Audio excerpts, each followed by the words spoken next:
Good morning, members and officers and members of the public that are joining us today. Welcome to the Place and Resources Scrutiny Committee for the 9th November 2023 in the Council Chamber at County Hall, Dorchester. My name is Councillor Shane Bartlett and I'm chairing this meeting. Officers attending for the overall agenda are Mr John Selgren, Executive Director of Place, Mr Aidan Dunn, Executive Director of Corporate Development, Jonathan Mayer, Director of Legal and Democratic Services, Lindsay Watson, Senior Democratic Service Officer. Other officers will be introduced as required during the meeting. May I remind members to actually speak into the microphone. You must press the button to switch off your microphone after you've spoken, as the system only allows one microphone to be in use at any one time. The red light means that your microphone is on and the camera will automatically pan towards you. Please speak directly into the top of the microphone and avoid turning your head away when speaking. Can all members and officers introduce themselves when they speak for the benefit of those viewing the meeting? Please can I remind non-committee members that they will be given the opportunity to speak before the committee debate on any item. So I move to item 1 of the agenda, members. Can I have apologies, please, Ms Watson? Chairman, apologies for absence from Councillors Adkins, Shortell and Took. Thank you. I move to agenda item 2, the minutes of the meeting of the 12th of September 2023. If I take no dissent from members, I'll take those as being a correct record. Thank you, members. Agenda item 3, declarations of interest. Does any member have a declaration of interest they wish to make, and if so, action they will take? No declarations of interest. I'll move on. Thank you. Agenda item 4, Chairman's update.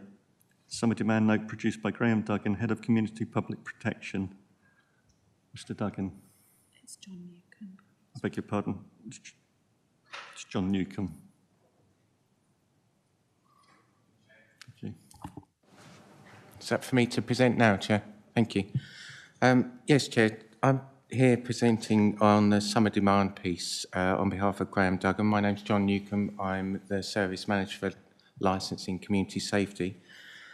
Chair, I've been asked to read this out, so I'll just crack on. So since the COVID-19 pandemic, your committee has overseen the Council's response to additional demand placed on services and those of its partners from increased visitor numbers to Dorset.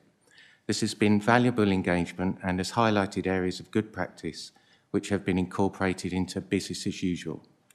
It has also highlighted areas where the Council could work better, and these areas have been addressed. At your meeting on 26 January 23, a report was presented which reviewed summer 2022 and outlined plans for managing visitor numbers this summer. Your committee asked to receive a briefing note to feedback on this year's summer before stepping back from the issue. With no COVID-19 foreign travel restrictions and mixed summer weather in the UK, visitor numbers were more akin to pre-COVID-19 summers. That said, it is the case that holiday destinations such as Dorset were, to an extent, rediscovered due to the travel restrictions, and this is hoped will bring continued benefit to the local economy. This summer, the Council again operated the multi-agency summer demand group through the peak months. The group provided effective coordination of services and, through its links with the Council's Safety Advisory Group, anticipated the implications of upcoming events so that appropriate resources were deployed. It is intended to continue with this approach in future summer seasons.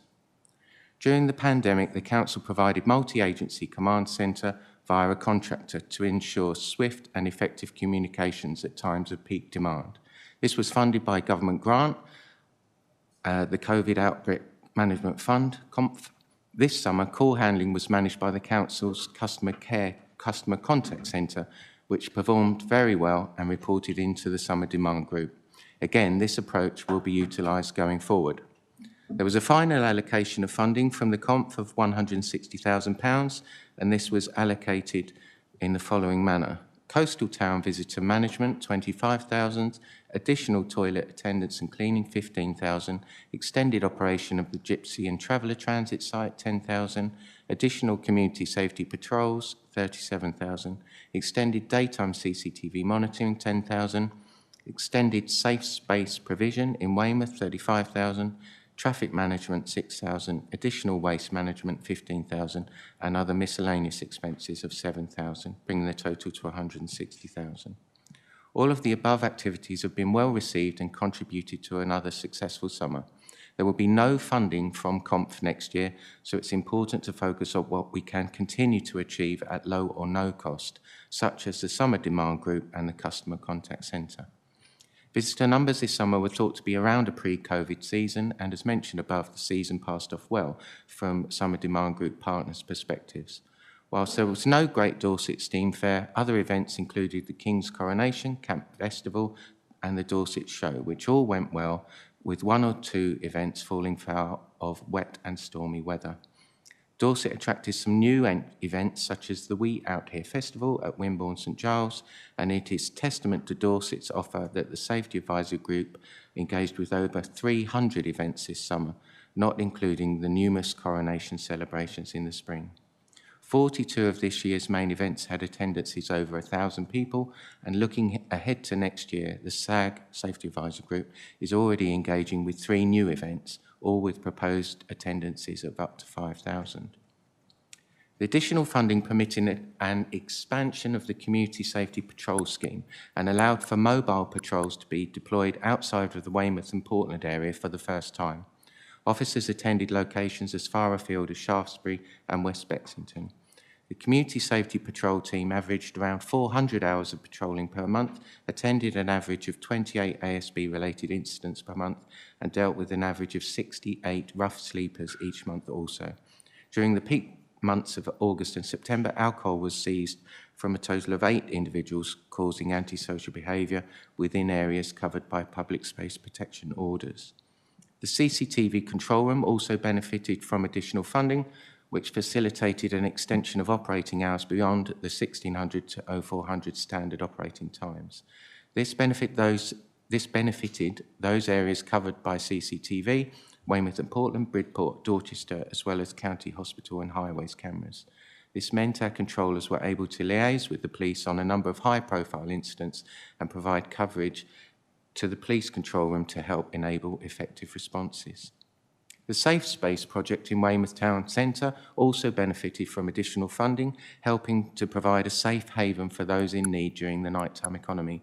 It is well attended and working with our security and medical partners, as well as St Mary's Church and the Weymouth Street Pastors, and it promotes the Council's efforts to keep women and girls safe in Weymouth in particular. Planning for next spring and summer is already underway, with the Safety Advisory Group encouraging timely submission of event management plans and supporting new events to Dorset. The Summer Demand Group will convene ahead of the season to ensure that the good practice that has resulted will be carried forward into future years.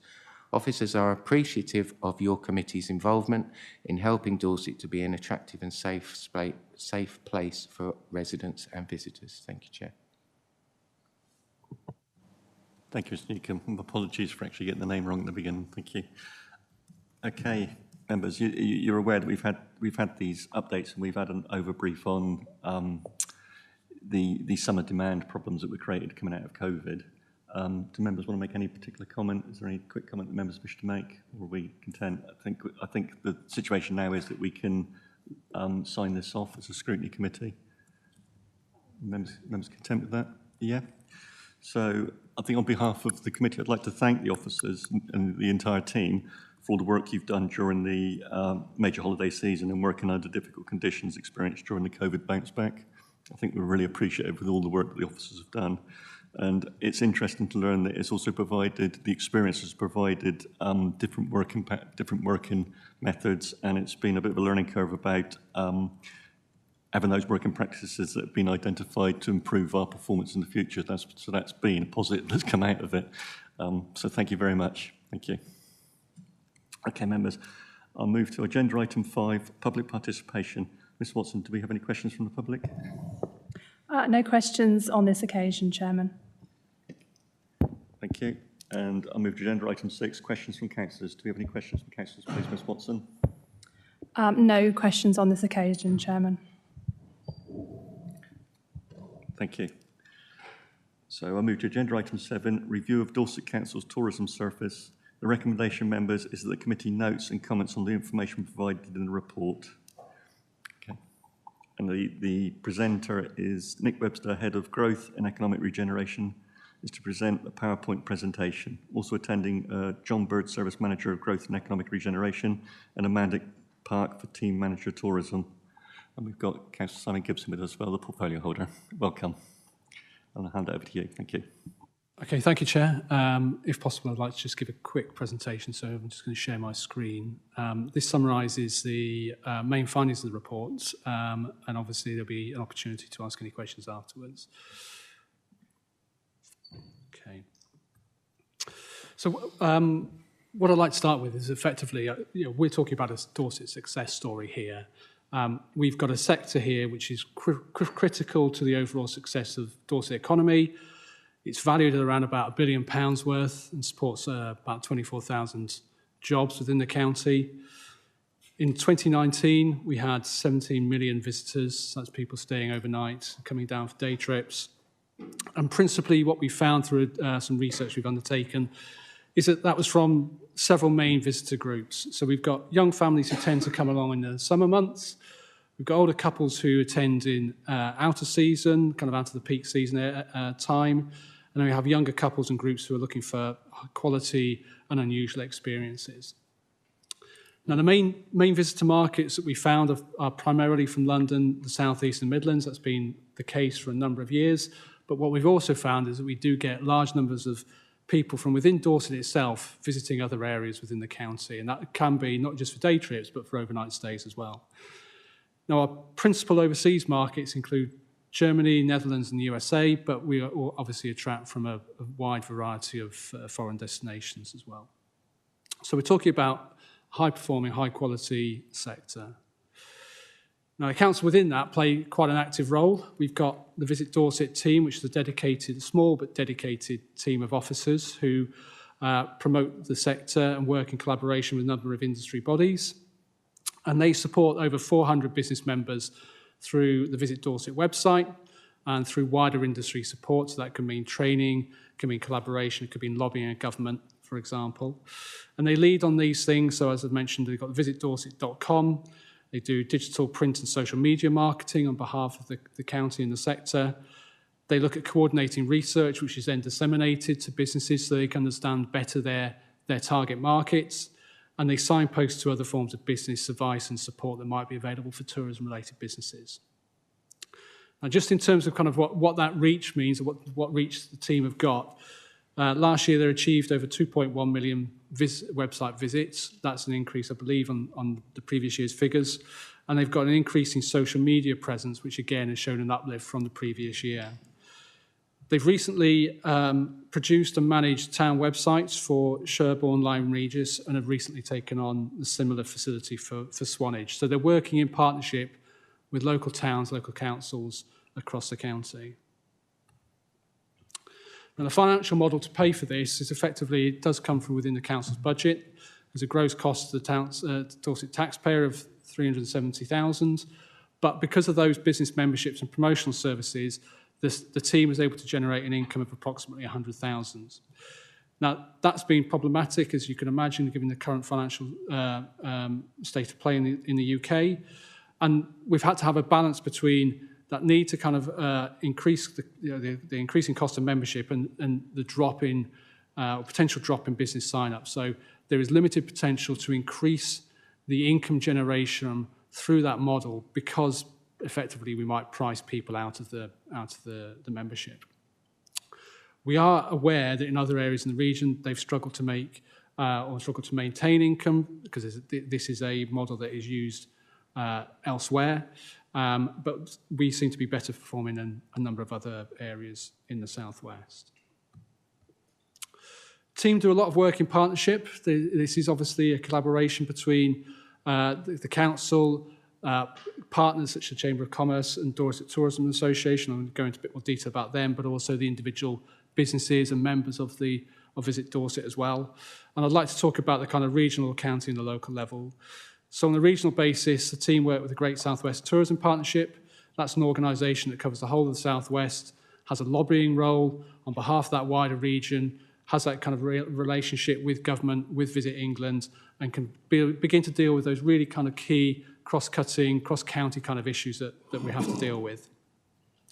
On a more localised level, at a kind of BCP and Dorset County level, we've got the Dorset Tourism Association, which is a collaborative partnership with representatives from all the different local tourism business sectors. So we've got the accommodation sector on there, visitor attractions, etc.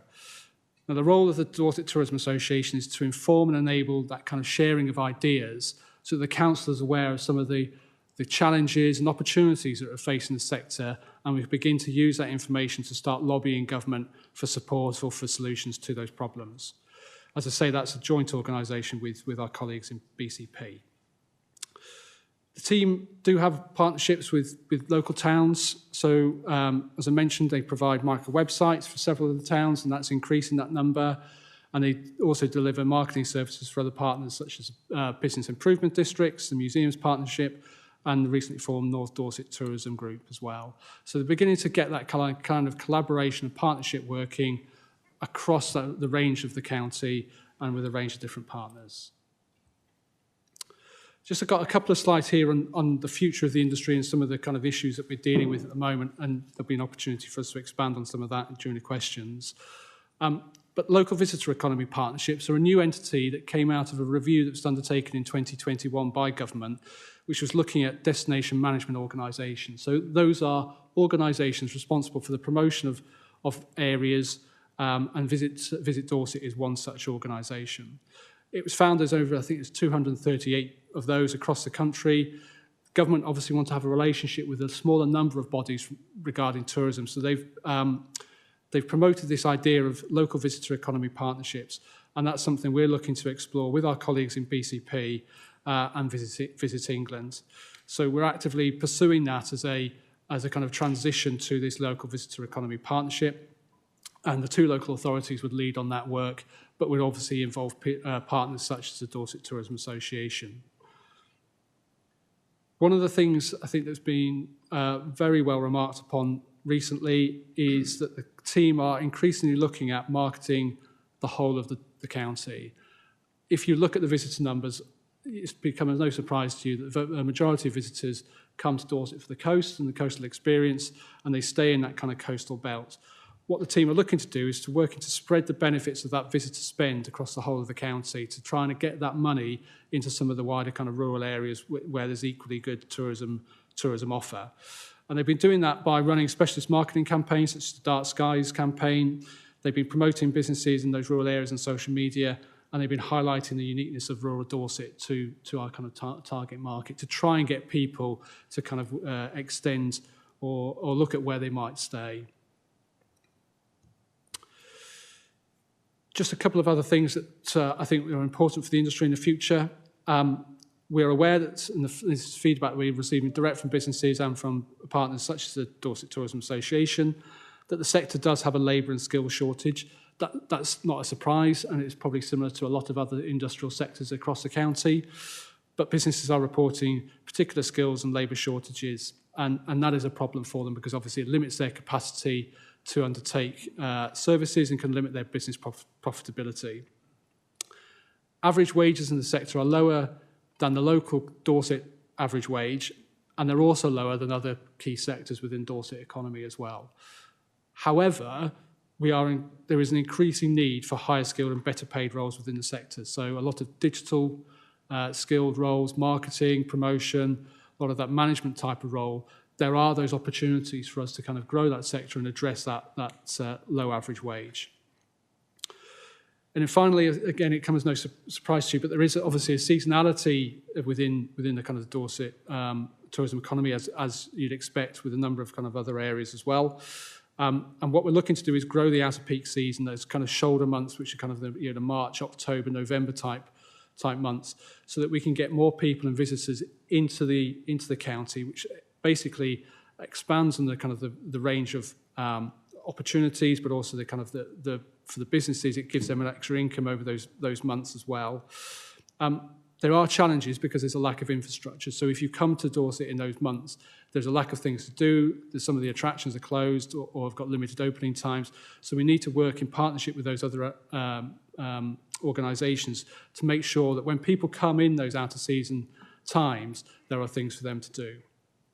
The team have been looking at helping and assisting on that by promoting a series of out-of-season events around Christmas, Halloween, things like that, working with business improvement districts who are putting on events and helping them and promote those. And they've been developing dedicated promotional campaigns as well to kind of try and attract people out of season. We do work quite closely with other services across the council. So we work with highways colleagues closely. They look at things like seasonal impact when they're coordinating highways works. And they try to limit where practically possible the impact on the movement of people around the county. So we work quite closely with them, and particularly around things like major events as well. We work closely with our corporate comms team to amplify corporate messaging, such as major festivals and events, rock falls that might have happened on certain beaches and closed them, the use of barbecues and the risk of fire. So we work collaboratively with the corporate comms team to help promote those messages. And then lastly, we did have visitor information sites, and you'll be aware, Chair, that back in 2021, there was a corporate decision to close tourist information centres. At that particular point, Visit Dorset didn't hold responsibility for TIC provision, and you'll be aware there's obviously been a recent scrutiny review on that subject as well.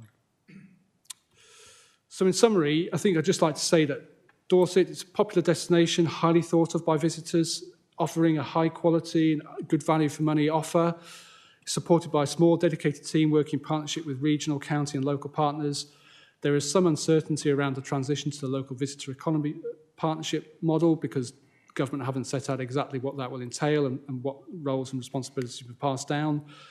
There are local challenges in recruiting skilled staff, ensuring all Dorset benefits and extending the season. But we do work with other council departments to deliver good quality overall experience. And I'd like to end there and obviously welcome any questions that the Scrutiny Committee may have. Thank you, Mr. Webster. That was an excellent presentation. Thank you. I'm now going to move to the portfolio holder, Councillor Simon Gibson, if there's any comment you wish to make at this point. Thank you, Chair. I've got nothing formal to say at this point, although happy to join in as we answer the questions and maybe come in just at the end to summarise, if that would be okay. Thank you. So I'll move to any non-committee members that are in the chamber who wish to speak. If there is no one, then I will move to... Yeah, I'm going to move to committee. You're on the committee, Barry. You're on the committee. I'll now move to committee members. And my first speaker is...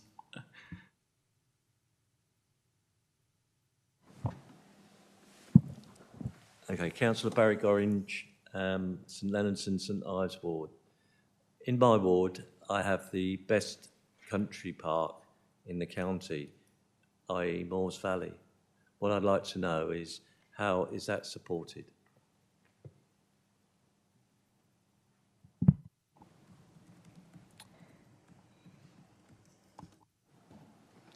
Amanda Park, tourism manager. We work with all the attractions in as many as we can in Dorset, and Moores Valley does work with us on our website, and we work with their team, promote their events and make sure they have a presence, and so they are included in things like promotional campaigns and other things we do as a sector. They are included as part of our website work and our membership work. Do you wish to come back, Councillor Gorringe? No? Thank you.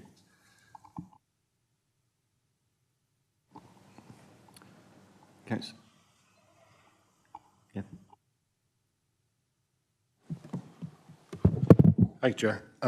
So my question's around inland venues. I come from the distant northwest in Sherborne, and I know the Sherborne Town Council has worked very closely with Visit Dorset to make sure that we get our fair buck.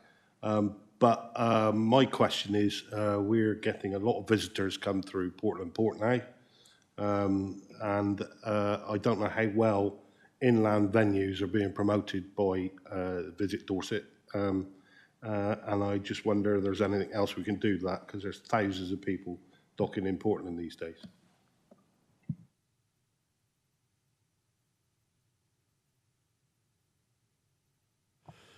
So I would say we're very aware of obviously the opportunities available, looking at some of the cruise ships berthing in Portland and how they get people out and about. We will, and we do work with the port in terms of actually trying to get people into some of the local attractions, the local towns. They obviously have a number of different offers that they offer their guests on board, and they take people out to not only local attractions but further afield into Wiltshire and other places. It is something we're looking at doing in terms of getting better kind of coverage and making sure that the actual providers of those cruise services have better awareness of what's available locally. And if that includes information on some of the market towns, we'd be very happy to share that. Did you wish to come back, Councillor Andrews? No? Okay. Councillor Heatley? Thank you, Chair. Councillor Brian Heatley from Robwell and Wyke in Weymouth. Can I first of all pick up a point on those cruise ships? They arrive in Portland. The impression we have in Weymouth is that most of them come to Weymouth. Now, many of our businesses in Weymouth are delighted about this, obviously. Extremely good thing. Many of my residents are quite upset about it because the arrangements for getting them off the buses and so on really don't work very well. I think, I mean, if they could be given some encouragement to go wider, further afield, spreading out some of the benefits of this, I think would also spread out some of the costs as well. While I'm on, can I mention something completely different? And this is on the unhappy subject of your funding, but we're in hard times at the moment. I see that you essentially, as I understand it, are getting income at the moment from 400 members. What I'd like to know is what proportion of Dorset's tourist businesses is that? It looks rather small to me, but I wonder whether there's scope for getting income from more of them. Thank you. I guess in terms of, I haven't got the percentage in terms of the whole scale, but it is a very, it's a tight-knit group of members.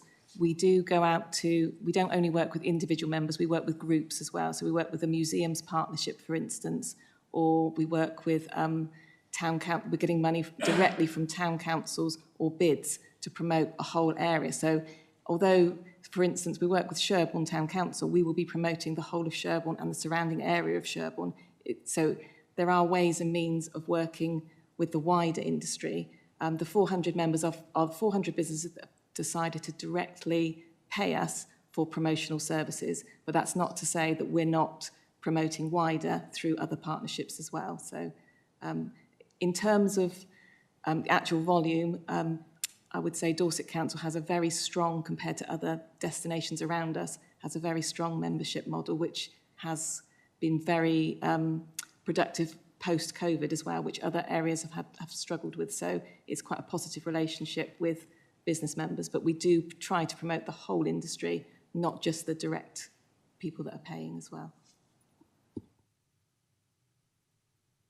Should come back, Councillor Heatley? No? Thank you.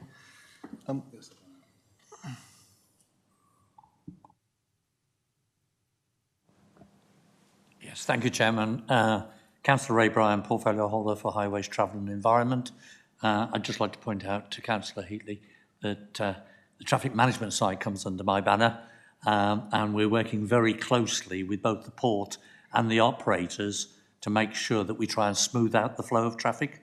I'm very aware of the congestion that some of the buses cause, and it's not just the buses, it's the people when they're queuing, because they tend to go round and round and round. It's something we're addressing, and I've just received assurance from Matthew Piles that it's one of the top things on his list to do as we discuss next season, because it's so important that we get this. It's a massive bonus to Weymouth, the cruise ships coming in, and we need to calculate what the bonus is against what the negatives are. But I think you'll find the bonuses outweigh the negatives by quite a substantial amount. Hopefully that answers Councillor Heatley's question on whether we're doing anything about it, because we are. Thank you. Thank you, Councillor Bryant.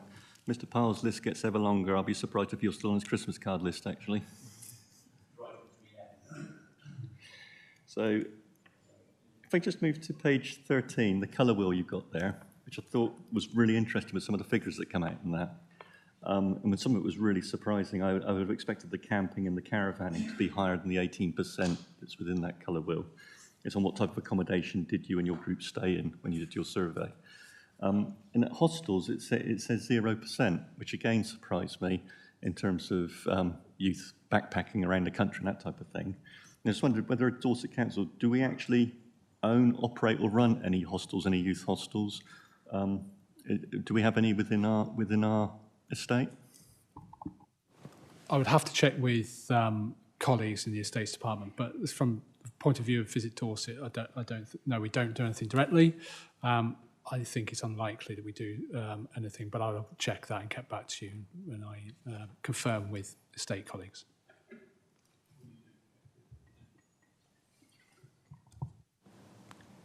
It's just I'm thinking that is a revenue stream into the council authority potentially in the future. Thank you very much. Look, it's an interesting point and a fair point. The report itself is reasonably confined to the work of the current small team, Visit Dorset team, but it's longer term. It does play into that question that we're asking council-wide about how we use our assets and what we're doing to be more commercial. We talk about it a lot, don't we? And it's about how do we help the revenue side of our budget, and is there anything that tourism can do to help with that? And the answer for me is clearly yes. How we would do that, whether we repurpose our assets, is a good and a fair question. It's not one that we've covered in the report specifically, and I'm conscious that a lot of it goes outside solely of the remit of me and the tourism team. But as a steer for what we could do, I think there's great potential for doing some of the stuff that you mentioned there. Thank you. I just draw everyone's attention at the moment to page 24 at 8.3. The final sentence report, members of the Scrutiny Committee are invited to suggest opportunities for income generation which could be used to reduce, if not eliminate, the need for Visit Dorset to be subsidised by the taxpayer. Okay, so we'll come to that in more depth and detail, I'm sure, within the debate phase. Okay, which is why I asked the question around the hostels. I think there is a possible income generation there. If we just move to, again, at the bottom of page 13, with your survey that you did, there is a point that's made within that, in that respondents were from the Dorset, demonstrating a significant and important sector of local residents who enjoy spending time within their own county. Due to the fact we've just come out of a pandemic, we keep saying that, I know we're a year or so on from that, but the never the fact is that people took an extreme financial hit over that. People's incomes were eaten into. And so that aspect of that report, the cost of the low living wage that we have in Dorset, historically, is a low wage economy in Dorset for most of the residents of Dorset. Has that skewed the figures on that, the reason why we're seeing so many residents actually holiday in Dorset? They can't afford to go elsewhere, so because they live in a beautiful county, they choose to holiday here. I'm just trying to get an understanding around that. Do we have any historical basis of fact to base those figures on, or is this a new trend? Amanda Park, Tourism Manager. This was a recent survey. So the survey was done in March 2023, obviously following some difficult years during the pandemic. But it was high, the amount of residents that are holidaying and day visiting within their own county. And it is a relatively new trend, I would say.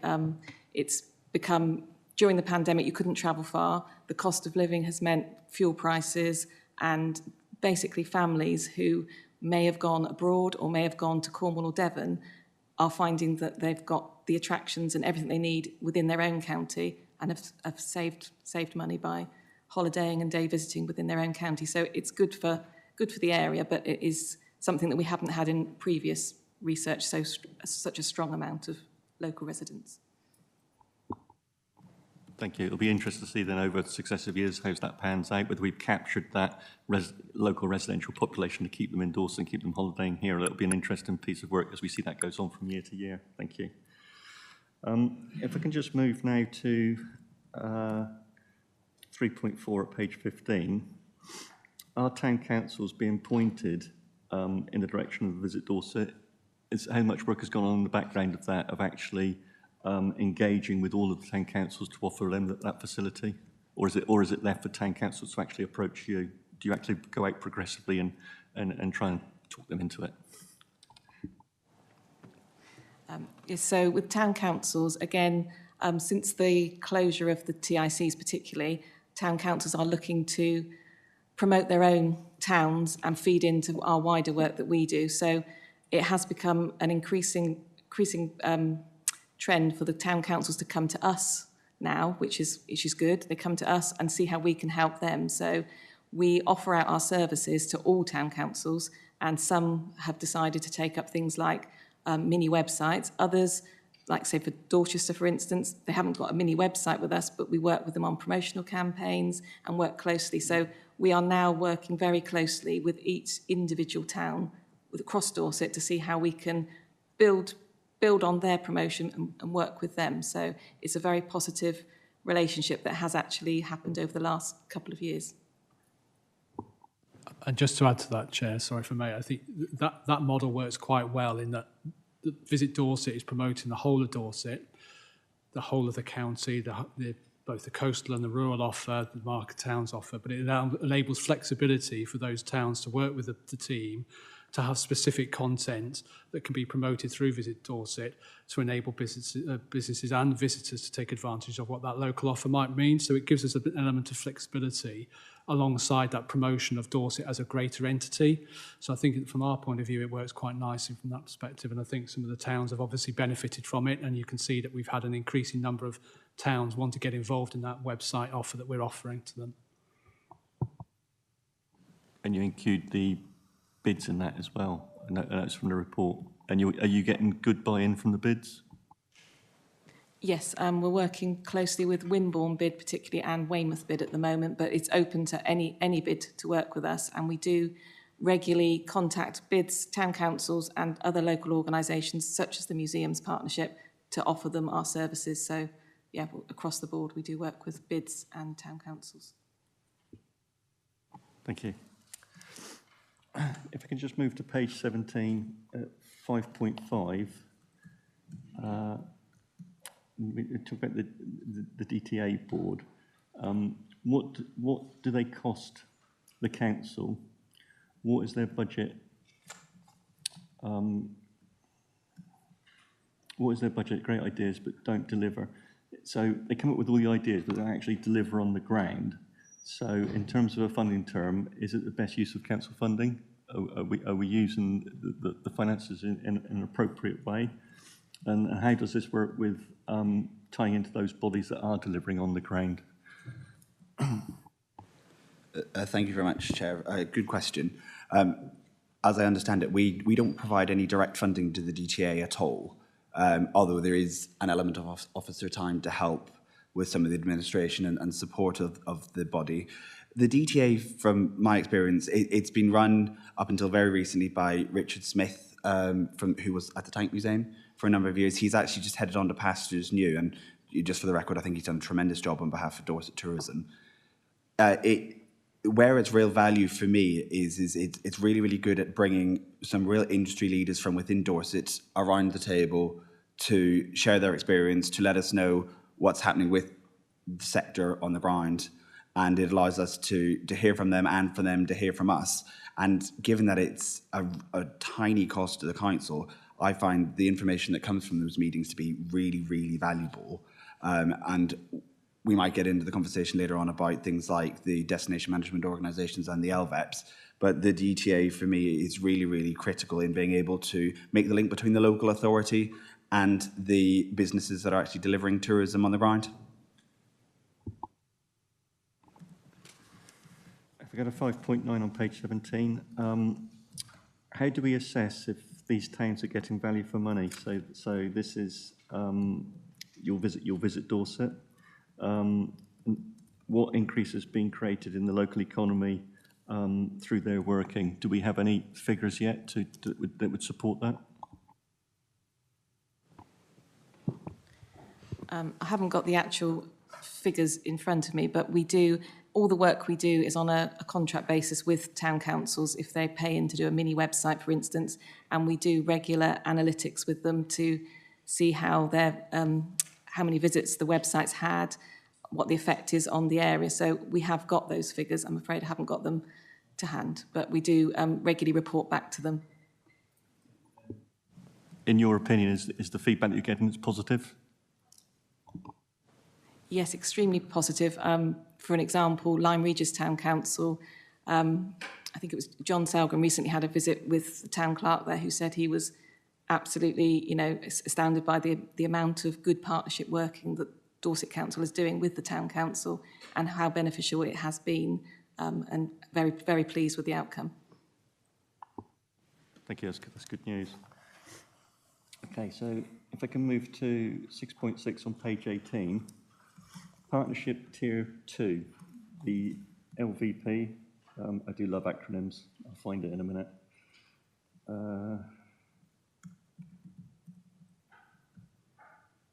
Local Visitor Economy Partnerships. So we're looking to go into partnership with BCP area. So is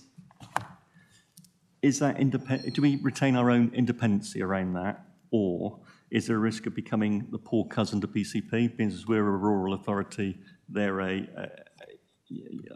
urban authority, and of course, I think not just me, but I think other members would drift back to the LEP, the way that money was shared out, and it didn't seem to be quite a fair and level playing field at the time. So I just want to know whether any funding that would be coming in, that we will have an equal opportunity at the table. I appreciate it's early days. Yeah, just to explain on the local visitor economy partnership as well, it's not replacing a marketing organisation. So Visit Dorset and BCP will still have their own, will still carry on as they are. The LVEP is more of a means of having good communication with government and the opportunity when funds are available to receive them for the LVEP area to benefit everybody. So it will be, when money does become, if and when it does become available, it will be shared out across the whole industry, across Dorset. The reason we're going with BCP is one of the criteria for being an LVEP is to be a geographical area like a county. Just before you come in, Councillor Gibson, I appreciate what you said, but as I said, the LEP money we understood was going to be shared out and everyone would get a fair chance at the pot of money. It didn't work out like that as things turned out. It caused a little bit of angst, I know, between the two authorities. So that's why I want an assurance that if that government funding comes forward from this, and I'm not opposed to this, I think it's a good idea, but we need to have an absolute assurance that we've got a seat at the table and we are going to get our fair share of the funding. We've been down that road before. I agree, and I understand where that concern comes from. I think your choice of words about having a seat at the table is really important. I think part of the LVEP process is about having exactly that. The way government is looking to engage with the destination management organisations is they do clearly, as Nick said in his slideshow, they want fewer bodies to talk to. And one of the reasons for that is I suspect actually at the minute there are a considerable number, was it 280 or something that you said? There is some value, I think, in scale. And this conversation is incredibly similar to the sort of conversations we're having around devolution at a wider scale across the whole council, isn't it? It's about coming together with like-minded or geographical partners to try and put our area on the map at a suitable scale to be able to attract the attention of government and get that seat around the table that you talk about. In terms of equity within the partnership, that is a perfectly fair challenge and one that I think we'll take away and make sure that we do what we can as we proceed down the route of setting the LVEP up. I've been clear to the team that I think there is a real risk to us in Dorset of not going down the LVEP route. If we don't, we are likely to be left behind. You'll hear me say that again when we talk about devolution. But I am clear that we do so as, at the very least, equal partners.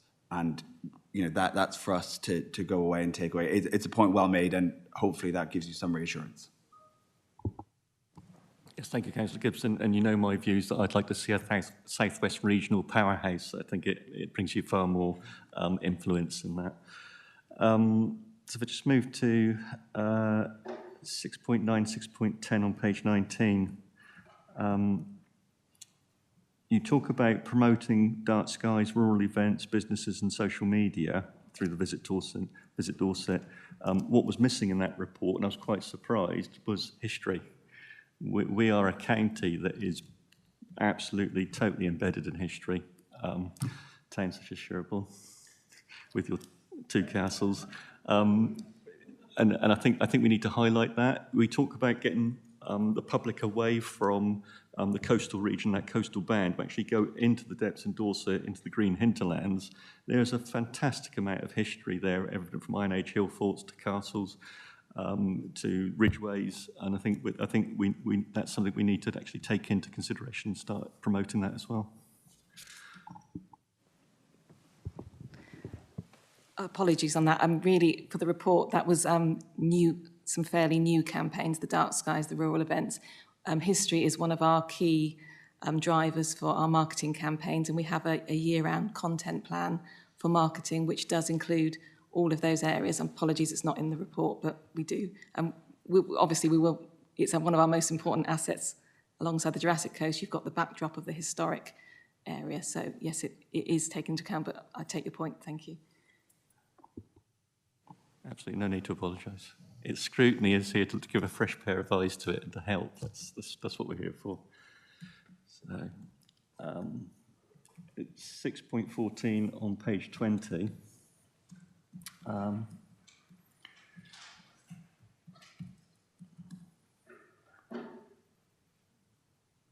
So when we actually looked at the roles within tourism and the skill set that we need, it didn't seem to be really promoted in the way that it should have been, which is a bit of a failing. So I just wonder what work are we doing with colleges and universities to ensure there is a sufficient labour force for tourism in the future, because we need to start now, because the longer you leave it, then that labour won't be there, and it's something we need to be really promoting that is an avenue into a job market that could be quite rewarding. John Bird, Service Manager for Growth and Economic Regeneration. Yes, the average salaries in the industry are low, and some of the work on seasonality is trying to expand that. And in general, the higher paid jobs come from higher quality tourism. All parts of tourism need management and need digital marketing and those sort of skills. But the higher quality restaurants, higher quality hotels, that sort of thing, bring with them higher quality jobs. We work with Weymouth College and we work with other parts of Dorset Council on skills work and making sure we've got the right kind of courses to suit the jobs market. One of my early questions to Weymouth College is, this is a list of where we have a skills shortage, and this is a list of courses. Why aren't they the same? And one of the challenges we have is that because we are a relatively sparsely populated area, a mainly rural college has to offer an awful lot of different courses to cover an awful lot of different areas. But there are courses in various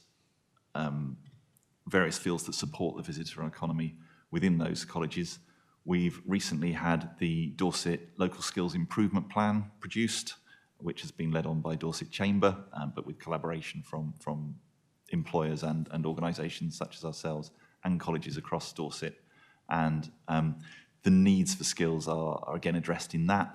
We're finding from employers that not only is there a demand for chefs and digital marketers and front of house staff and tour guides and all those kind of things, there's also a very clear need across the piece, not just in the visitor economy, but throughout the economy, for particularly younger people and people entering the labour market to have more of the soft skills in just being able to communicate, to hold conversations, to a whole load of things that perhaps aren't taught in schools as well as they should be, or perhaps aren't part of society as well as they should be. And colleges are trying to adapt to teach those sort of skills alongside their core curriculum. Thank you. Yeah, I think there was a problem with computer games in bedrooms with children, isn't it? That they don't lose those social skills anymore. They're too involved in their computer screen. So you feel then that we're doing as much as we can to promote it with colleges and universities within Dorset, but is that message going out across all universities across the country? Because places like Devon and Cornwall are obviously going to have the same sort of problem, I would imagine. I think John might want to come back in after me, but yes, to give that assurance, it definitely is. So I sit on behalf of the council on the Great South West Board. It's slightly different from the tourism Great South West Board, but it's the broader one. And tourism has been identified as one of the bedrock sectors that is hugely important to the whole South West, but us here in Dorset as well. On that board sit senior people, including the vice-chancellors of all of the major universities there. So they should be getting the message loud and clear about the importance of the tourism sector. They know it anyway, but it is nice to have a forum for them to be able to hear it. And skills within the key sectors is a constant matter for debate in the Great South West. So I think the link is clearly there with all of the higher education providers. Thank you. Yes, there is quite a lot of work going on with reorganisation within our local colleges, particularly with Weymouth College and Kingston Moorwood colleges at the moment, and their links to various local universities. But if I may, a very slight tangent with the children shut in their rooms playing computer games. Dorset is becoming a centre of excellence for developing computer games, and there are some very highly paid jobs in that industry. Thank you. Mr. Selgren. Thank you, Chairman. Just to add to what John Bird said, the point about skills and colleges, in fairness to the particularly the further education sector, to a degree their hands are tied by their funding arrangements, and members in this chamber will know that you've been discussing the possibility of a devolution deal for Dorset, and that's something that Councillor Gibson made reference to a moment ago. One of the things that offers opportunity in a devolution deal is to take greater control over adult skills funding, which would do, I think, exactly as you were questioning and John Bird was responding to you on, about getting a better match at local level between the skills need in our economy and the provision that exists within our colleges. And we think that through a devolution deal we might be able to get that better aligned, and I think our FE colleges would be hugely grateful if the council in the future had greater influence over the funding regime, because they are in effect tied into what amounts to a national regime which doesn't always give that degree of close congruence between local skill need and provision. Thank you, Mr. Selgren. Yes, it appears that devolution deal, should it come about, is going to reach across many aspects of what we deal with, isn't it? Okay, so if I can go to page 20, you've got a graph on page 20 which has got some interesting figures on it.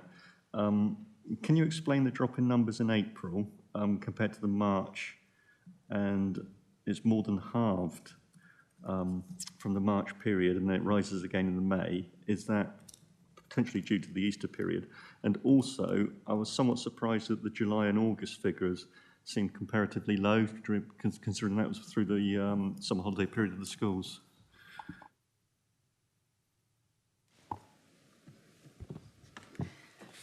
Yes, just to point out, this particular piece of research, which was done in March, was to the main respondents were a certain audience, so they were an older audience. The majority of the respondents, it was via a Facebook and website campaign, were actually in the older category, and that I think that would explain why the summer months are less busy than you would expect from younger families. This was probably slightly skewed towards older couples that would come out of season. So that, with every bit of research, you have to just take into account the actual nature of the respondents. And we are doing further research with different groups, but this particular one was for older. Thank you. That explains that. Potentially, is there a piece of work to be done then around our schools? We've got the captive audience there in the schools. They're trapped. we can get a questionnaire in front of them, take home to their parents, and perhaps manage to collate some information and some data from that. Would that be possible? Is that a piece of work that would be worthwhile doing, do you think? I think with research, research is costly, and I think that is a good idea. But we do tend to work with agencies like the National Coastal Tourism Academy who run research projects. They have models and ways of analysing and collecting data which probably we wouldn't be privy to if we were just to do simple questionnaires to schools. But that's not to say that would be a good idea to actually get to the heart of the target market that we're talking about. So we can definitely talk to them about ways of including more different target markets. I think, obviously in this day and age, everything is email, isn't it? I think an email questionnaire going out might give us the ability. I appreciate that there may then be a significant amount of office time is needed to trawl through it and go through it, but I think going to our schools and finding out what that information is, where they holidayed, I think would be hugely beneficial. Did you wish to come in? Yeah, I mean, I think generally the provision of more data, which helps us make better informed decisions, is a good idea. So we can have a look at, in addition to what data sources we're currently commissioning and what the research we're currently looking at getting in, we'll have a look at what else we can maybe look at, what other data sources we can try and capture. So yeah. Councillor Canning. Thank you, Chair. Councillor Canning, Vice Chair of Scrutiny. Just a couple of points to start off with. Firstly, I think the survey is really, really useful, really good, great information. But surely what's missing from this is not the people who come here, it's the people who don't come here. And I just wonder, I mean, a survey is probably not the right approach, but maybe a focus group of sorts of people who we think should be coming to Dorset and aren't coming to Dorset, and try to find out why they're not coming to Dorset. Is anything like that being done at the moment, for example? I suppose, yeah, I'd refer to my previous answer. I think any method of getting additional data in that makes it easier for us to make better informed decisions is something we would look at. And I like the idea actually of a focus group. I think that could work quite well. We've probably got a number of other opportunities that we could look at trying to capture that information and data from people who don't currently visit Dorset. I'll let Mandy in a second probably expand on that, because she's probably better equipped to know the details of what research they're commissioning. But certainly, if we know why people don't come here, if there's things that's putting them off, or there's certain target markets that we want to attract, and we can get better information as to what might attract them in, that would be useful information for both us, but also for us to share with the business community. And this is about where the council can add value to the wider sector. If we can commission research that we can share with our partners to enable them to then look at their own marketing, their own decisions, their own kind of investment, that is something where we can add value to the whole sector. Yeah, it's a really good point. And just to add to that, we are proposing through some SPF funding, which we hope to have available to do a research project. And one of the key aspects of that is the barriers to people visiting Dorset, and to look at the emerging markets and new markets, but also what is stopping people coming to Dorset. So thank you, it's a good point, and that is something that we are looking at. Thank you for that. It's very positive. I don't know if you already have the contacts or not, but some of us have worked quite a bit with students at Bournemouth University who are doing this sort of course, doing this sort of data building as part of their course, and so it's a very, very useful way to get, from our point of view, cheaper access to research. My second point is to do with the effects of car parking. Have you seen any effects this summer from the changes that take place in the car parking charges this time last year? And does that create any concerns for you, or do you feel that it's not an important enough issue and that other things are more important? Thank you very much. I think, I mean, obviously conscious that a lot of this work is with my colleague Ray Bryan and his team in parking services. In terms of the impact of parking on traditionally tourist areas, I met not that long ago with We Are Weymouth, the business improvement district in Weymouth, and I understand that they're currently doing a piece of work to assess how their summer has gone, which I think will give us a good, clear picture of the impact on businesses this summer. Car parking is only one aspect of this. I think it's probably more interesting, and as I go around various tourist businesses, it was mentioned by the DTA, for example, actually this summer, the weather was a significant impact on how our businesses have fared. And actually, I think when that data comes out, it will be interesting, and of course we'll have a look at it, as we always would, but I think it'll be important not to jump to conclusions from one thing to another, because I suspect, as with all things, it's multifaceted.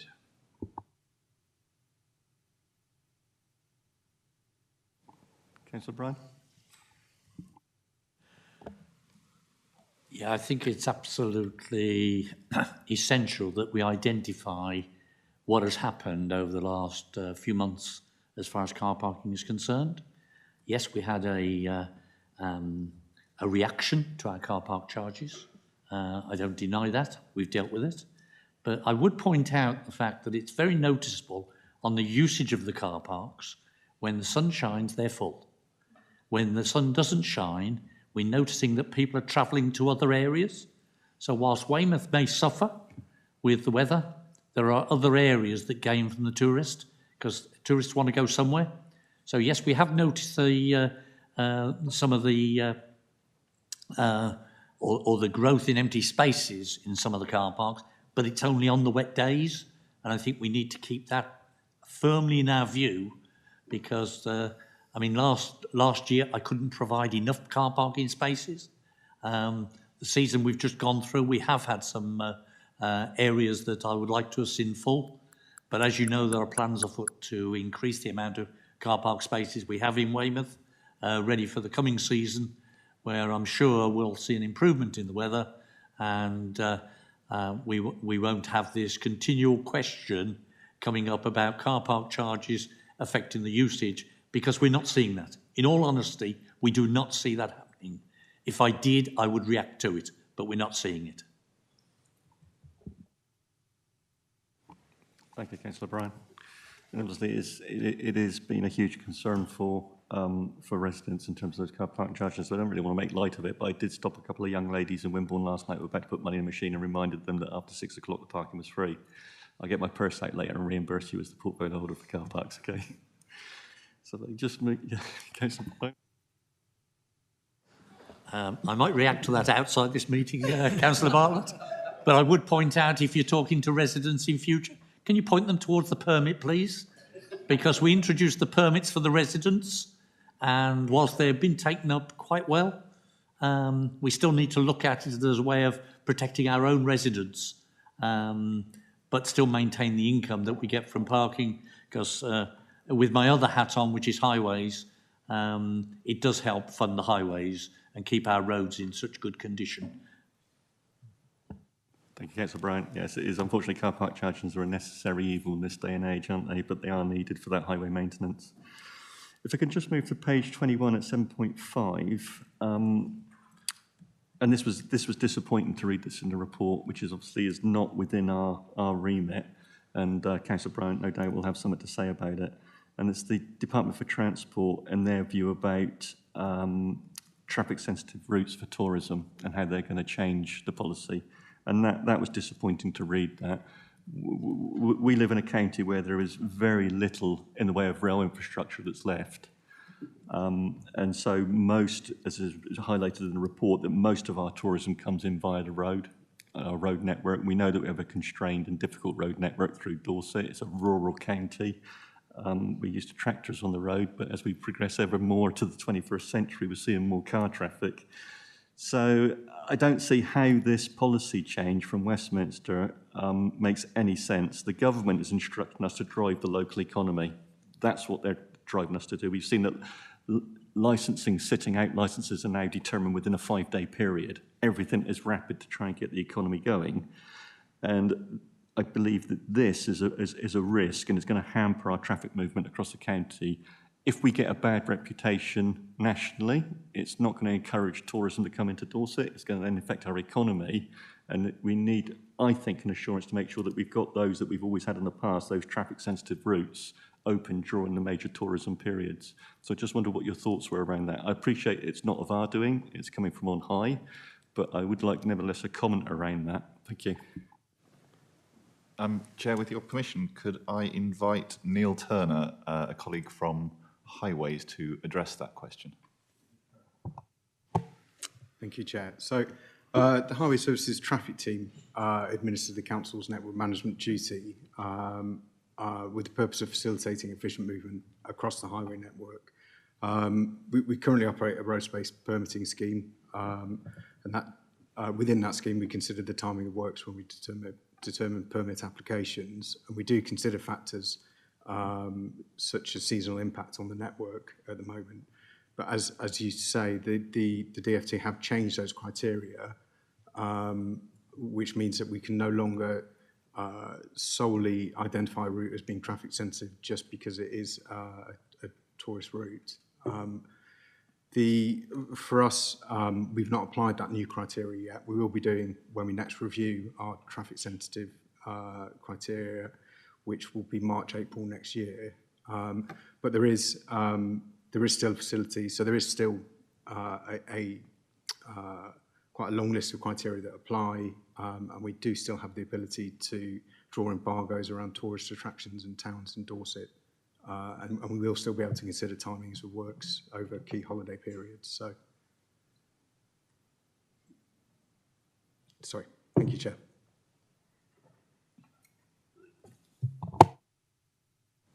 Thank you. Councillor Bright, did you wish to make a comment?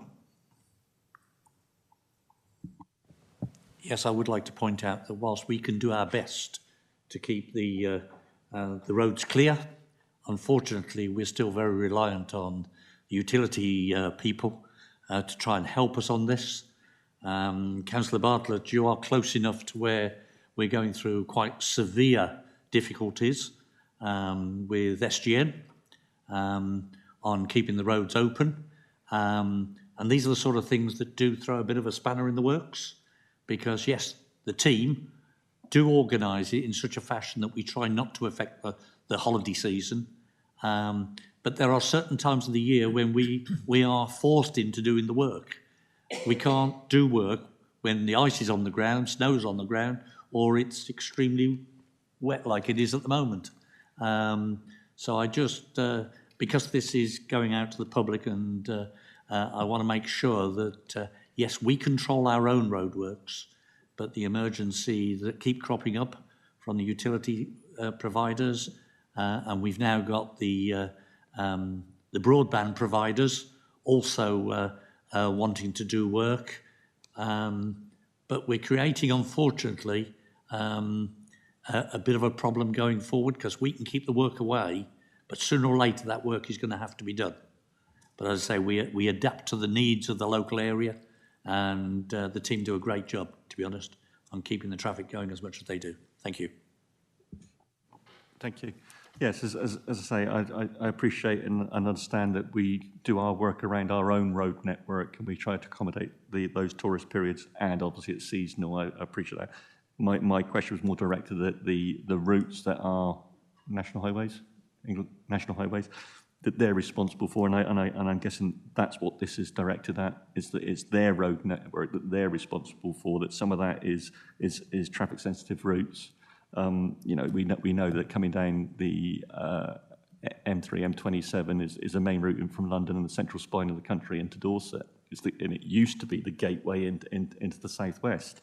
And what we can't afford is to have those major traffic works going on those roads that is then going to hamper that movement of tourism into Dorset, which is then going to seriously hamper our economy within Dorset. You know, I think it's the biggest industry we've got in the county, and we need to drive tourism and ensure that that's not going to be affected by, as I say, social media and everything the way it is. If we get a bad reputation that Dorset's actually difficult to get into, they're going to go elsewhere. So I think probably going to wrap this up.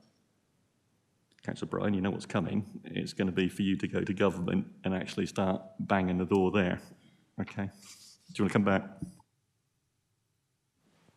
Yes, please, because my screen's going mad with Matthew Powell sending me messages. This is high on his priority list, to say the least, and he's taken your point on board, and we'll discuss it with National Highways during the next few days. I need to have a number of discussions with them. Thank you. I guess I'm off his Christmas list as well. Okay, so Councillor John Andrews. Yeah, thank you, Chair. So mine is looking at future planning around visitor attractions that are going to open. And I just wonder what future planning is going around certain visitor attractions that are going to open or are going to enhance the visitor experience within Dorset, and how we're going to cope with the additional cars, because as we've seen in the survey, majority of people come by car. Like you said, we're very limited on train space, train stations, etc. in Dorset. I'll give you a for instance. In spring of next year, Sherborne House is going to open, and expected visitor numbers are going to be in excess of 150,000 people a year. And I just wonder how and if we've planned with highways to get any more capacity in our car parks, how we're going to help enhance that visitor experience by car. Thank you. Thank you. Wish to make a comment? John Bird, Service Manager for Growth and Economic Regeneration. This isn't my expert field, so there may well be better information we can find. But at the strategic level, we have our local transport plans, which are sort of long-term plans of what we intend to do. We do have challenges. We know we're never, well, certainly within our lifetimes, I don't think we were not going to see a motorway suddenly appear or a high-speed rail network appear. So most of the projects within the local transport plan are incremental improvements or improvements to sustainable transport, cycling and buses and all the other newer mobility solutions that are coming along. And then in terms of individual pieces of work through the planning system, when there is an application for a significant scheme, a new tourist attraction, then thoughts about transport and how we cope with that will be in that, and highways will be part of will be one of the statutory consultees on that. None of that on its own is a silver bullet to the question though, Councillor. But just to add to that, I think that's a really good example of where the team can have that kind of be the entry point for those organisations into the council. So by the team working in partnership with the local tourism associations, the town councils, some of the bigger businesses, if they make us aware of their investment plans, their proposals for growth, we can begin to feed that into the council, and we can begin to have a kind of more corporate level response back into that. So Visit Dorset is an opportunity for us to make that liaison with the business community so they can let us know what they're planning, and we can begin to react to that on a corporate kind of level. Okay, I'm going to go to Mr. Mayor and then to Mr. Selgren. Mr. Mayor.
Sorry, that's better, isn't it?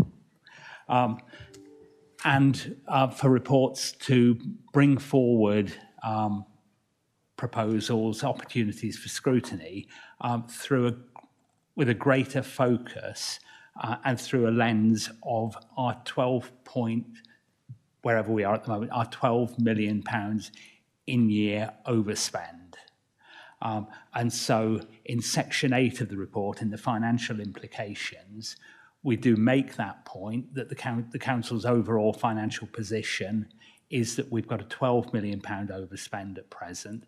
And so when, as this morning, you're looking at a discretionary service area, a service area that's incredibly valuable to Dorset's wider economy, but nevertheless something that is discretionary for the council to do, you will see in these sorts of reports more questions around commerciality. How can we run a service more commercially? Or does the council itself actually need to be in this area of business? Can businesses be doing this for themselves? So it's just a general point, Chairman, about the sorts of things that you'll start to see coming through in reports to you in coming months, and a different focus on them. Thank you, Mr. Mayor. I know where I'm going with this. Just be patient. I want to drill down into this to get a greater understanding amongst the members as to around tourism. There was some questions that needed asked, and I think we've drilled out and drilled down into it and have got some responses here. And I think the team so far have got something to take away. But just bear with me because I know where I'm going with this. Okay, thank you, Mr. Selgren. Thank you, Chairman. Just return to the question raised by Councillor Andrews, which is indeed a very good and pertinent one. That issue about, we were reflecting earlier on those very popular coastal tourism destinations, of course, which Dorset is internationally famous. A lot of the thinking that goes on, and it's a good example, I think, of some of the benefit we're getting from being a unitary council, so able to look at things in the holistic way that Nick Webb's described a moment ago. So thinking about how we can perhaps spread the tourism, the demand of the tourism economy out across the area of Dorset, because in reality, coast is a fantastic offer, but of course our hinterland is too, and of course you were referring earlier to our culture and heritage, which of course is right across the Dorset Council patch, and I'm bound to say Councillor Andrews of course represents one of those very attractive market towns that we have, of which there are a number of course in Dorset. So I think in terms of the work you want to take forward and how you might consider further discussion, further consideration, it is that how can we really develop that concept of sustainable tourism, making sure that we're using all of the resources and assets that we have to support our tourism economy, but also, and pertinent in relation to the comments that Neil was making a moment ago, about making sure that we spread the load, particularly of car usage, and we encourage people to think about alternative uses. Because one of the things that we think we can do, particularly in terms of using the rural hinterland, is to encourage people to leave their cars in one of our car parks and then to enjoy a walking-based or a cycling-based day out rather than necessarily dependence on the car, which we think will do those two things. It'll help with the sustainability agenda, but also actually drive our very rich tourism economy by spreading that tourism demand across, more equitably across the geographical area. Thank you. So, just want to turn to TICs. Okay, now I think it's known that I was quite opposed to what's happened with TICs. I was of a view that in terms of driving tourism within this county, the TICs need to be a brand model. You know, people are attracted to brands, to what they see, so that when you go to one town, you see the TIC. So whether that was in Sherborne, whether that was in Dorchester, whether that was in Swanage, wherever you went, the TIC would be that brand model and people knew that was the place to go. I know officers have been of the view for quite a long period of time that actually everyone goes on their devices now or their smartphones and finds out what's in the area. I've always been a little bit sceptical about that. I've always used TICs myself, and you go in and they've got the leaflets and everything there, and you always pick up those nuggets of information of the area you're in to visit those places that you actually didn't know existed. So I'm just wondering what the thinking was with the officers at the moment in terms of the TICs, and it may be too early to know it, but we've changed the TICs. Everybody does it differently now. There is no common approach. I think Dorchester run theirs from a post office, I think, which is pick up leaflets. Yeah, Wimborne is being running in the East Dorset Museum. Everybody's doing it differently, and I just wondered how, what effect that's having on the public and our tourism's coming in, and whether that's having a detrimental effect. And I appreciate it may be too early to have that statistic, those statistics, but I'm just wondering what your thinking was on it at the moment.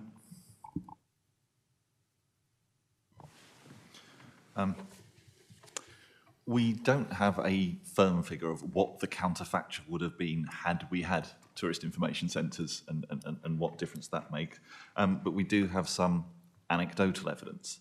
One of the clearest indicators we have is that from our 400 members, our members are not clamouring for their reintroduction, which is a fairly clear sign that from the business side of things, there isn't the demand for it to come back. Now, that's not completely answering your question of what about the impact on the tourists or potential tourists we might have lost. But generally speaking, it's the businesses who are closer to the tourists than we are, and they are not lamenting the loss and not saying that that's something they're interested in. They're more worried about the skills. They're asking us questions about how artificial intelligence will affect things. They're not pleading for the reintroduction of tourist information centres in any way. No doubt there is some loss because we do like to go and pick up leaflets and get information and sit and see a friendly face. but it seems to be in the category of nice to have rather than something we need to have, and particularly in view of the monitoring officer's comment about the pressure on our finances and the need to be more commercial. It's not something we're exploring in great detail at the moment. Having said that, the models that are out there for tourist information centres seems to now have evolved, and when we look at tourist information provision, both regionally, nationally and internationally, where physical spaces exist, they've tended to evolve, sometimes becoming part of other businesses, sometimes providing more information for the community, sometimes being part of other hubs.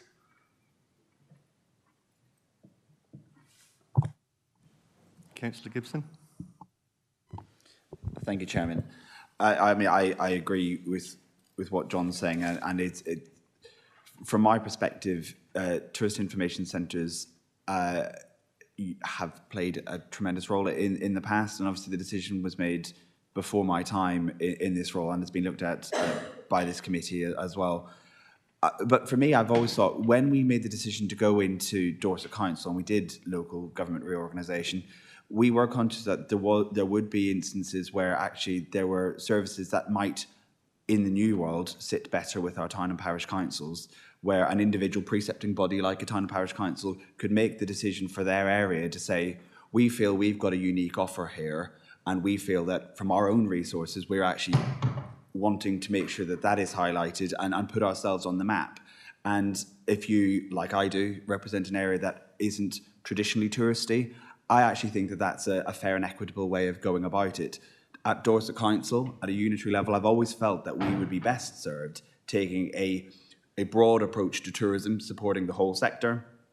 I think that's why I'm attracted to, for example, the LVEP and the work that Visit Dorset's doing, because it benefits the whole of Dorset. It's brand Dorset, as you say.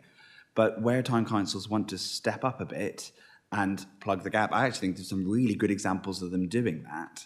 I particularly attracted to some of the work going on in Bridport, because they've taken a traditional tourist information centre and added it into existing services already in the town. And what's happening in that building goes beyond even tourism, and I think it's providing a really good offer for the town. But I think this approach strikes a fair balance from my view. I'm afraid I don't agree, Councillor Gibson. And the reasoning being is because the approach that we took, the burden of the costs fell on the market towns, whether it's Swanage, Sherborne, Dorchester, Bridport, Wimborne, the burden fell on those towns and those residents within those towns to try then to fund through their precept tourist information centres. The outlying areas of those market towns, we know that the way we designed this country over hundreds and hundreds of years is you have market towns that then all the other hamlets and villages feed into that hub town. The hub towns are the market towns. It is very, very difficult to get those outlying areas to pay or to contribute towards the running of a TIC, even though they do benefit from it. Your ward, your town will benefit from it, but you don't pay into the hub towns around you, I suggest, to help to provision those TIC centres. So I think the model isn't quite right. I don't think it's fair. It's not fair to the market towns. That's my personal feeling. I don't know how others feel about that, but it just doesn't feel like it's the right model in the way it's being funded. The burden falls on the residents through their precept in those market towns having to pay for it, and yet the greater area, a more expanding area outside those market towns actually benefit from it, but they pay nothing towards it in most cases. So if you can go over with that thought. Councillor Gibbs, you want to come back? Thank you. I will very briefly, and of course we'll take that thought away, and thank you for it.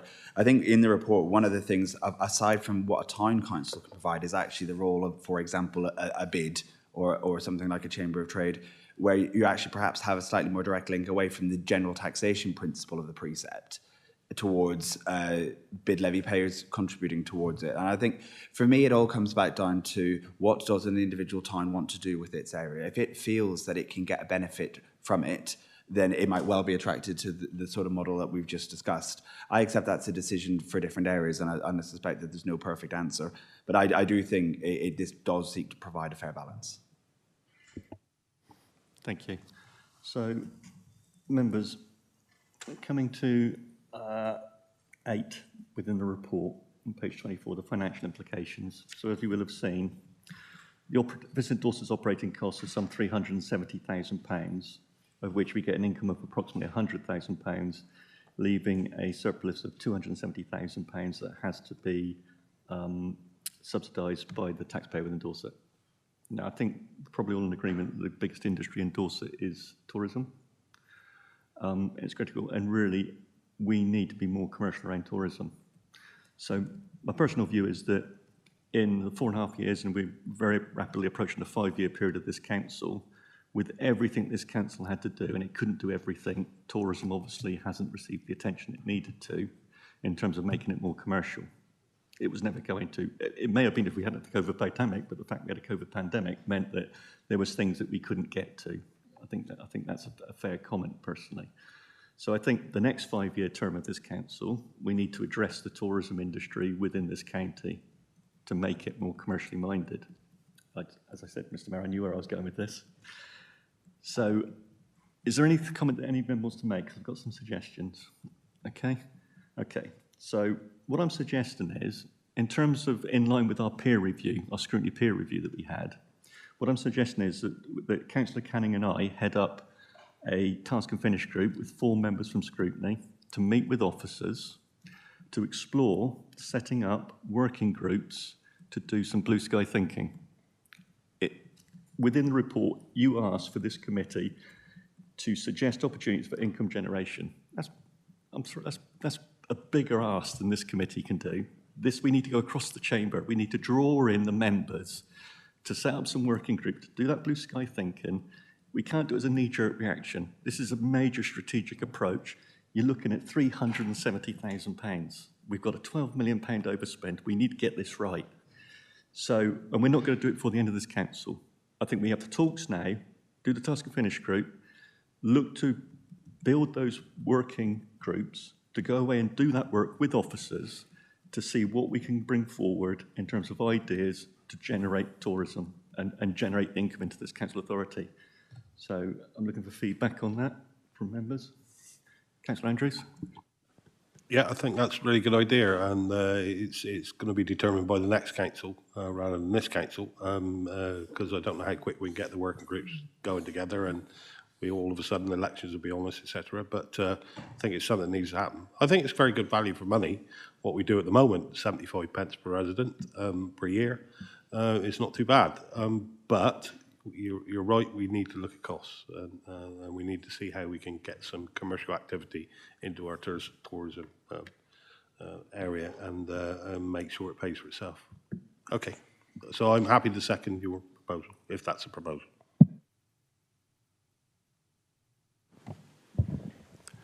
I support your proposal, but I mean, we have to accept that most of the things our tourism team produce are a kind of public goods. They are things that are very difficult to attribute to a particular business. And so I'm saying that just in recognition of the difficulty of the task you are setting us. Thanks. I'm going to go to the officers, and then I'm going to go to Mr. Salgren and then Mr. Dunn. Okay, thank you. Officers. Chairman, yes, yeah, if this is a direction the committee would like to... Which would come to me, sorry. I meant Mr. Webster and Mr. Bird. So, sorry, Chair, sorry for the confusion. Very much welcome the suggestion you put forward. I think from our perspective, I think it's probably worth making the point that the tourism service at the moment, Visit Dorset, is set up primarily to promote the county. It's largely a marketing and a business liaison service at the moment. Now, clearly, if we're talking about the delivery of a wider type of tourism offer and a direct tourism offer that the council might want to deliver, that might need the involvement of other council departments. I can think particularly of colleagues across our assets departments. We've got obviously quite a large farm estate, and we've got quite a large hotels estate, and obviously they may well need to feed into that as an approach.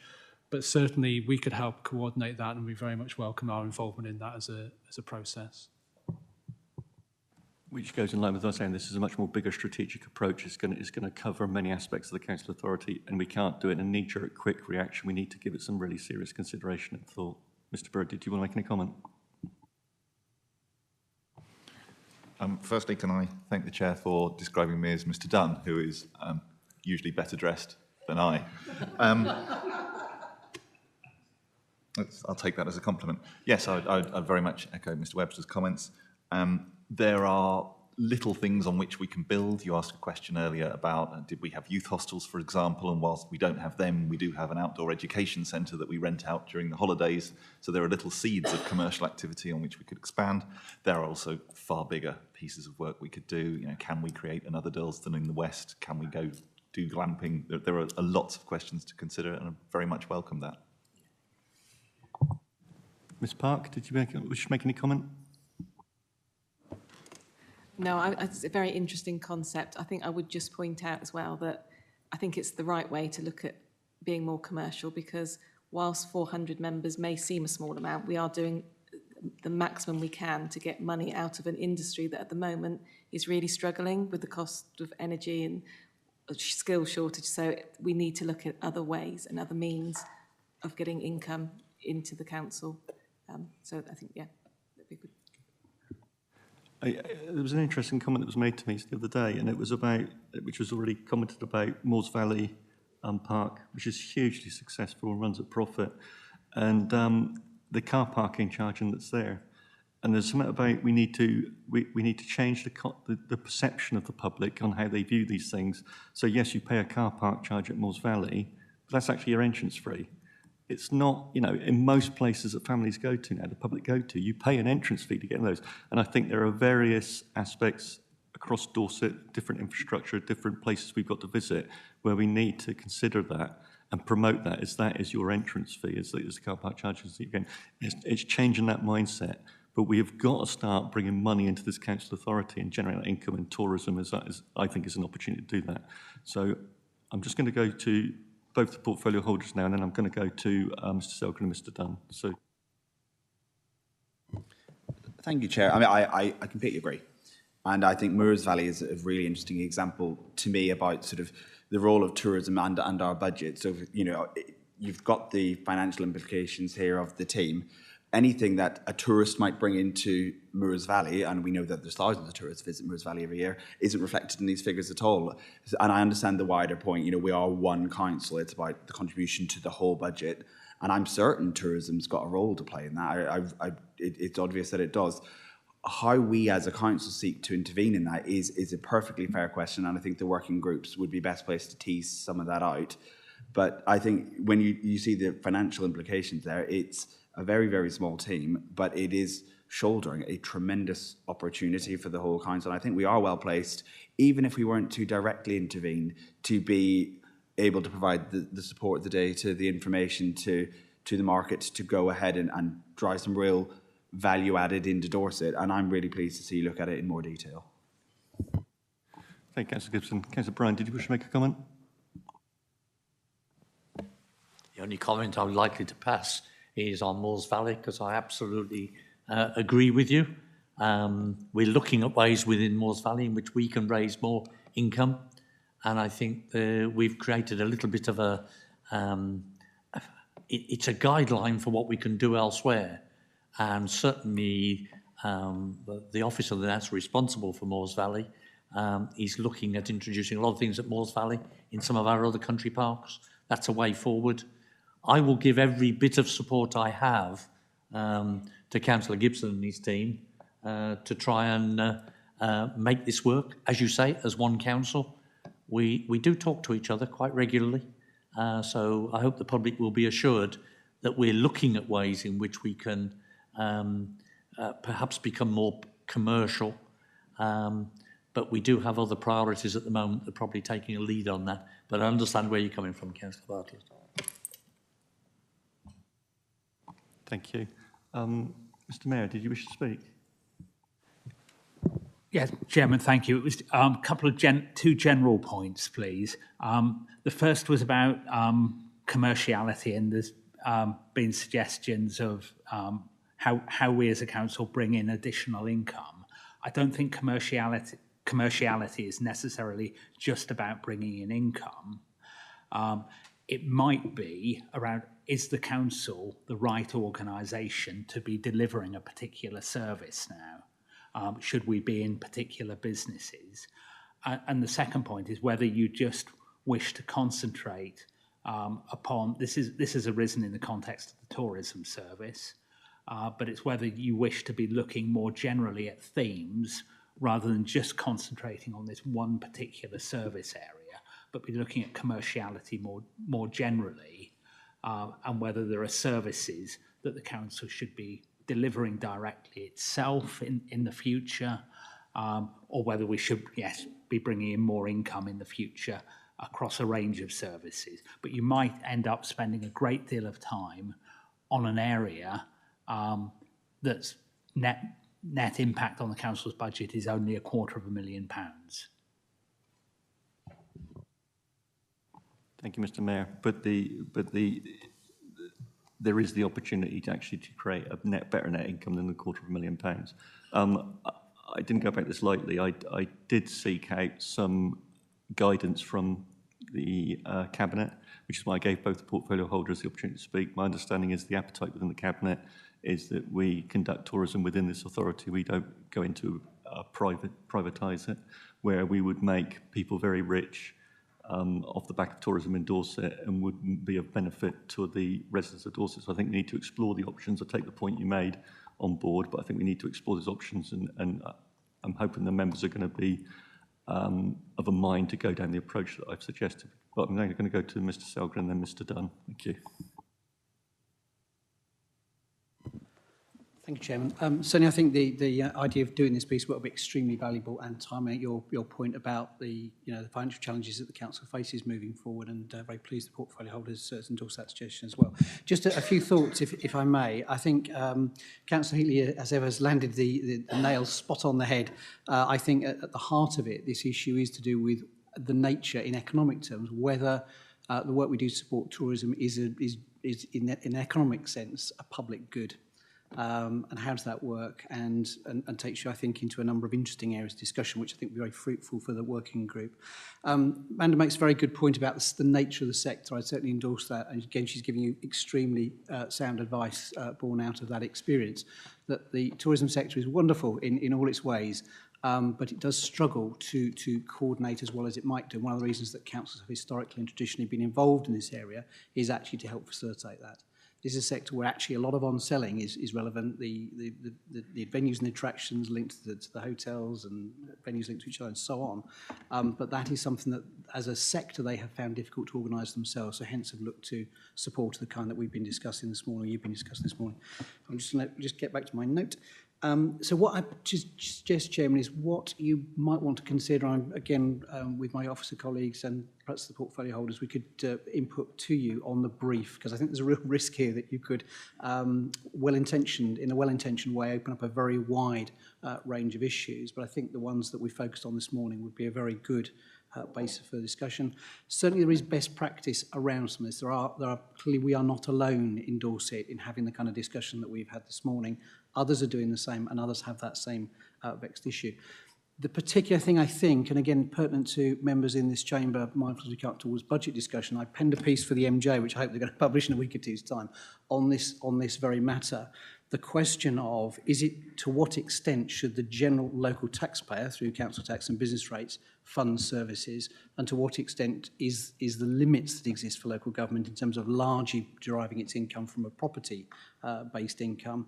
Should government be thinking about widening the sources that are available for local public services to be funded? And many of you in this chamber will know about things, we get into this territory, about things like tourism tax, which of course do exist in other places, but we don't have access to at the moment in local government in the UK. So again, it's some of those sorts of perhaps recommendations to government that you might want to consider as part of your discussions. I think it does come back to that whole issue almost philosophically of how you feel about this matter. I do wish you well in those discussions around philosophically, do you think that it is right that the beneficiary should pay, because clearly the sector does benefit as a commercial entity, and to what extent do you think it is appropriate for a level of taxpayer subsidy through some of the things that we've been discussing this morning. So I hope that's helpful, just as some thoughts for me about how you might perhaps frame that piece of task and finished work.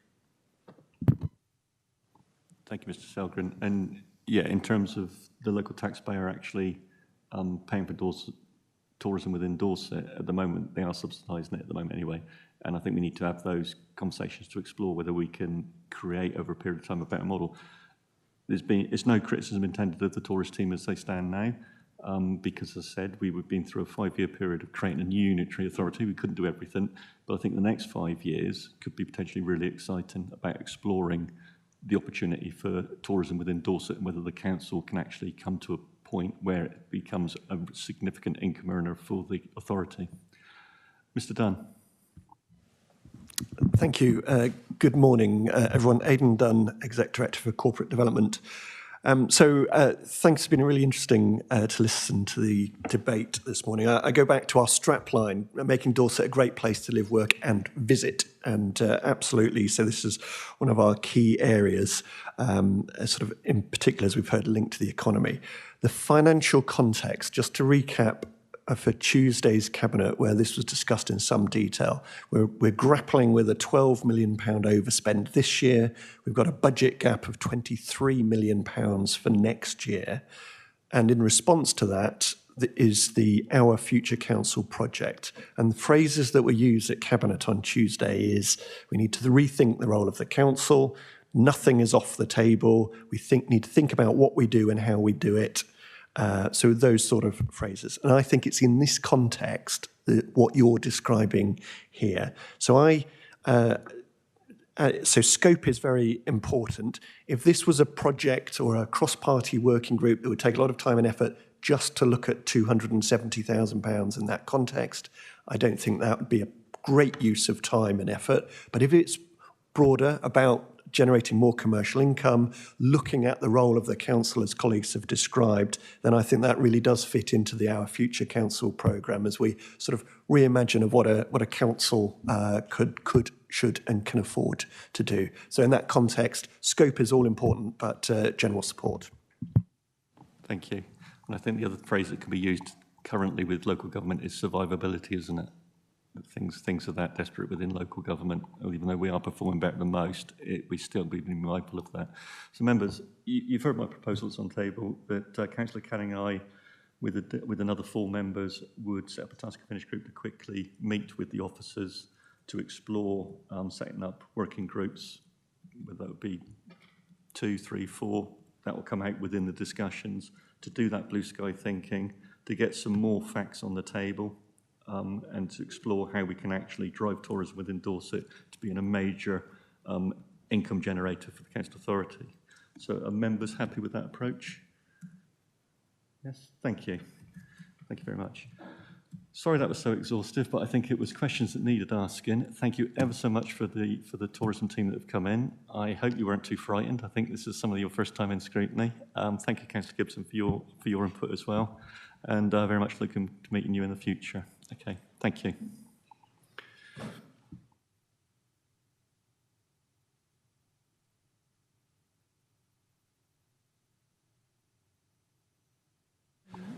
Members, we're going to take a quick 10-minute adjournment, okay?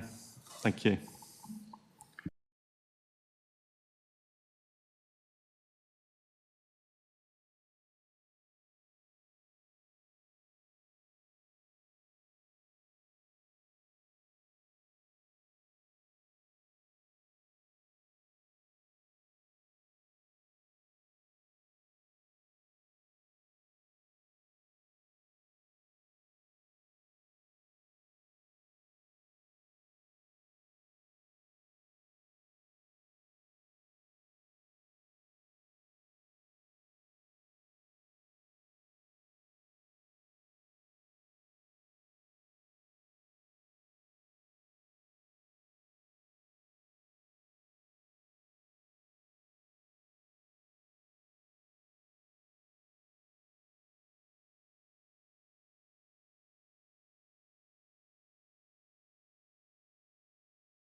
Welcome members and officers and members of the public that are watching to our return of the Place and Resources Scrutiny Committee on the 9th of November 2023 in the Council Chamber at County Hall in Dorchester.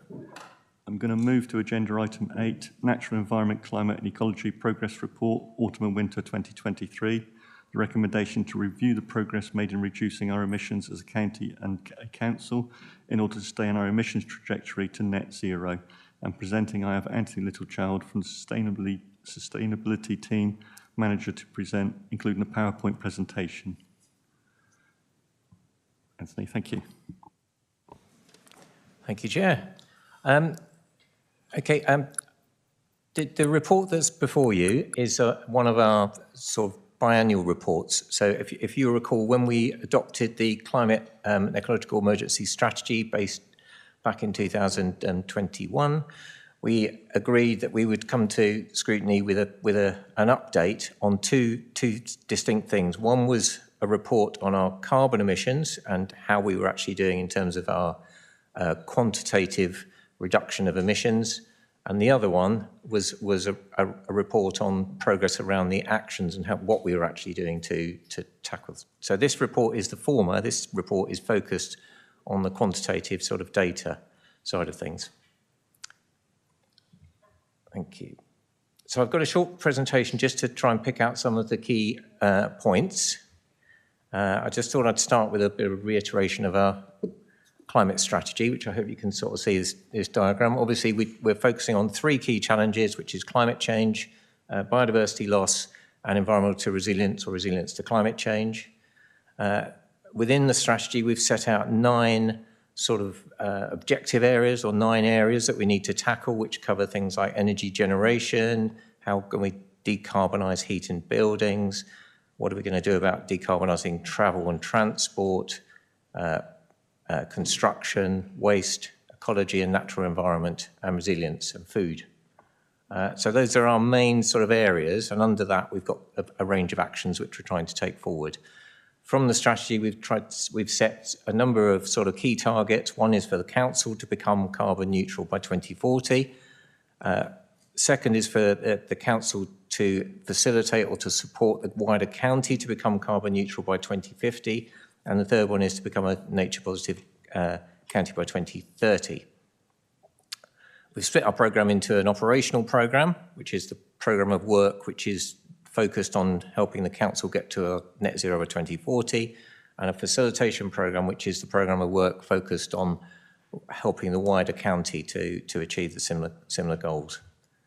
So just to reiterate, these are our key targets that we're aiming towards.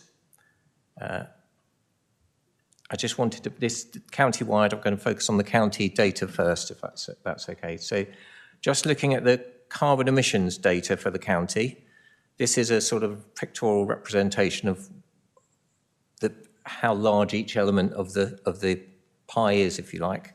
And essentially, the emissions fit within 3 key areas. One is agriculture, one is transport, and the other one is buildings and sort of processes, which includes waste and commercial activities. So, and they sort of, roughly speaking, equate to about 1/3 of our total carbon emissions for the county. The county-wide data is provided 2 years in arrears, which makes it very awkward to explain that the data we're actually looking at is the data for 2021, although it's reported in 2023. And there's a huge detailed database of the data provided by the government. It also splits the data down into per capita emissions, so you can see how you perform against other areas.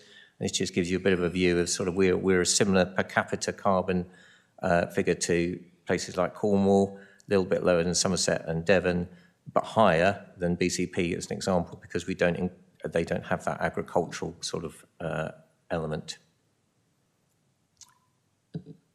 Within the original strategy document, we tried to work out what carbon emissions profile should we be following to try and get ourselves to net zero by 2050. And the government had done a lot of analysis on this and produced a whole range of sort of trajectories, if you like, of what emission reduction was required. And we translated that to a county-wide level, taking account of sort of proportions of population, etc.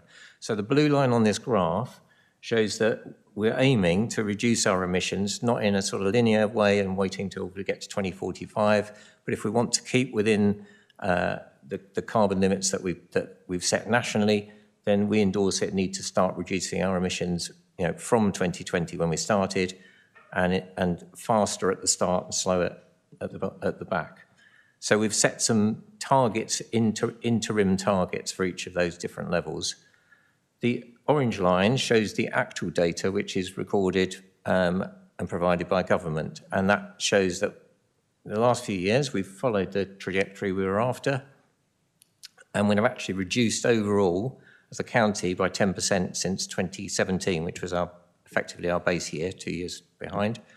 But in the last year, we've seen an increase. So it's important to bear in mind that this data is 2 years out of date, so this shows a direct correlation to the sort of COVID timescales. So you've obviously got a big dip last year, which was effectively 2020, and this year you can see the rise as we start to travel more and as we start to occupy buildings again. So we've seen a sort of 6% increase in the last year, and it's very similar across the whole of the country, so that's a national picture. Areas that have sort of gone up are around a little bit on agriculture, a little bit in terms of buildings, but transport is the big area that's sort of increased, obviously, as we've started to travel more since the pandemic. There's also been a sort of net improvement in terms of the way that land is recognised in the data. So it recognises that the land use element of the carbon data is actually absorbing 20% more carbon than it was in the county, which is a very positive thing. Just briefly looking at some of the ecological data, obviously, it's a climate ecological emergency document, both completely interrelated. Aware that nationally, there's been a large decline in biodiversity and ecology since sort of pre-war times, and the latest national State of Nature report iterated that there'd been a sort of severe decline with 6 of the species threatened and about 151 that had already been lost in the UK. In Dorset, sort of similar picture, and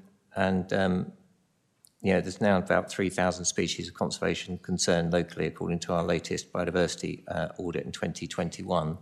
This diagram shows that about a fifth of the land total area can be considered as sort of part of the part of the Dorset ecological network, and about 12% is actually a protected designation.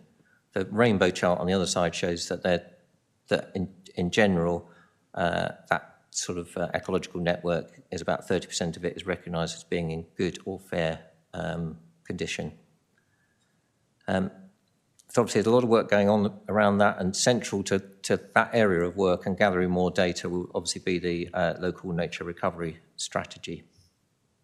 How do we move to the next one?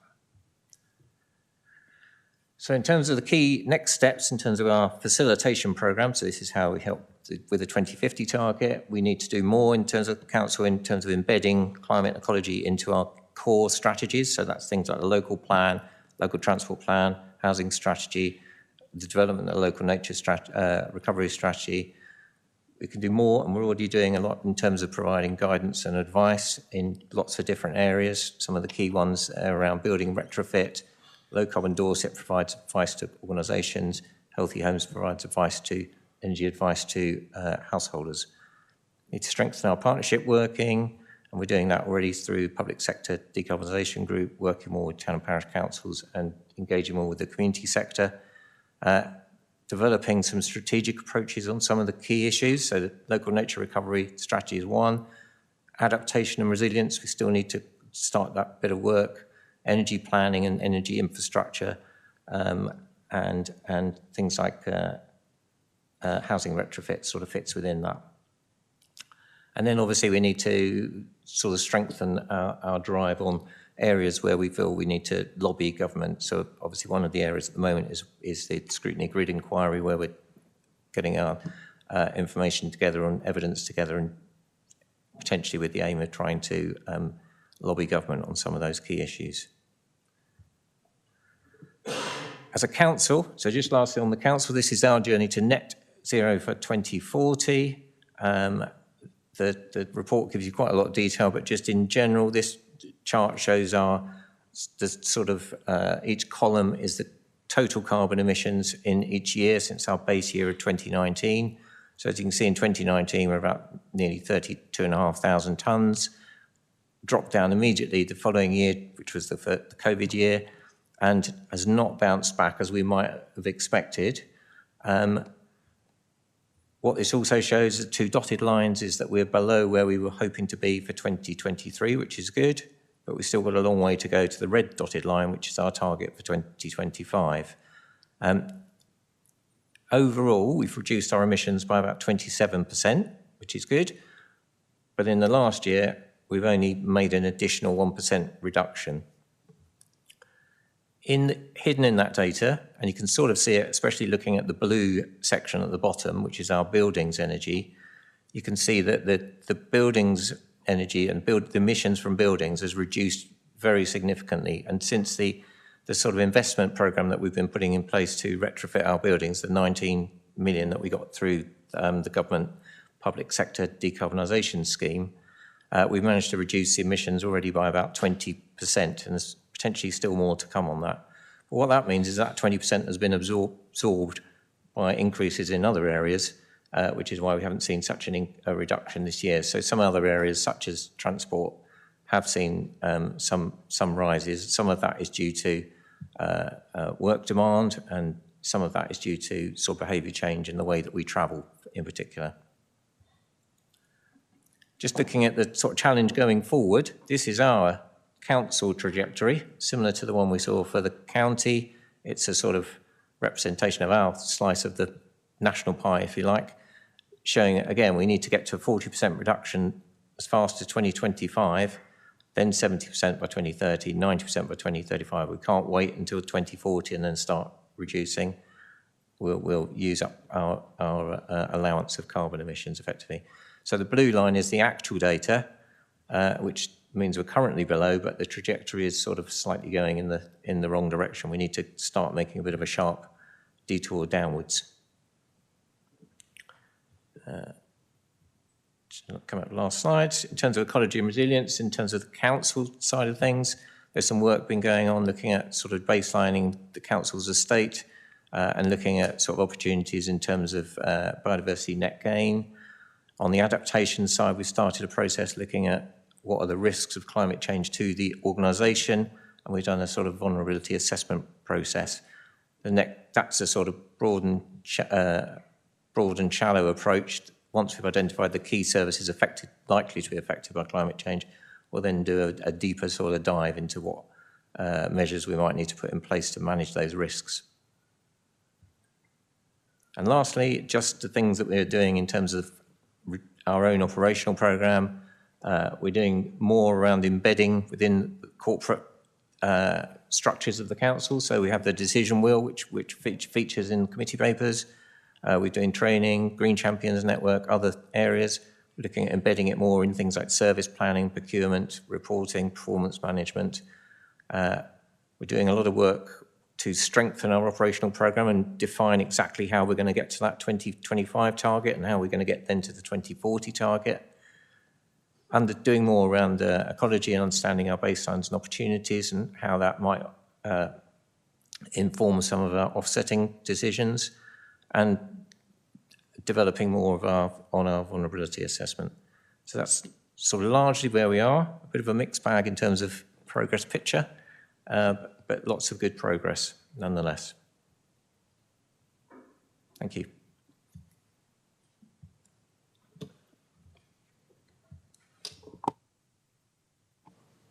Thank you, Mr. Litchard. Excellent presentation, thank you. Okay, so I'll move to the portfolio holder, Councillor Bryan. Do you wish to make any comment?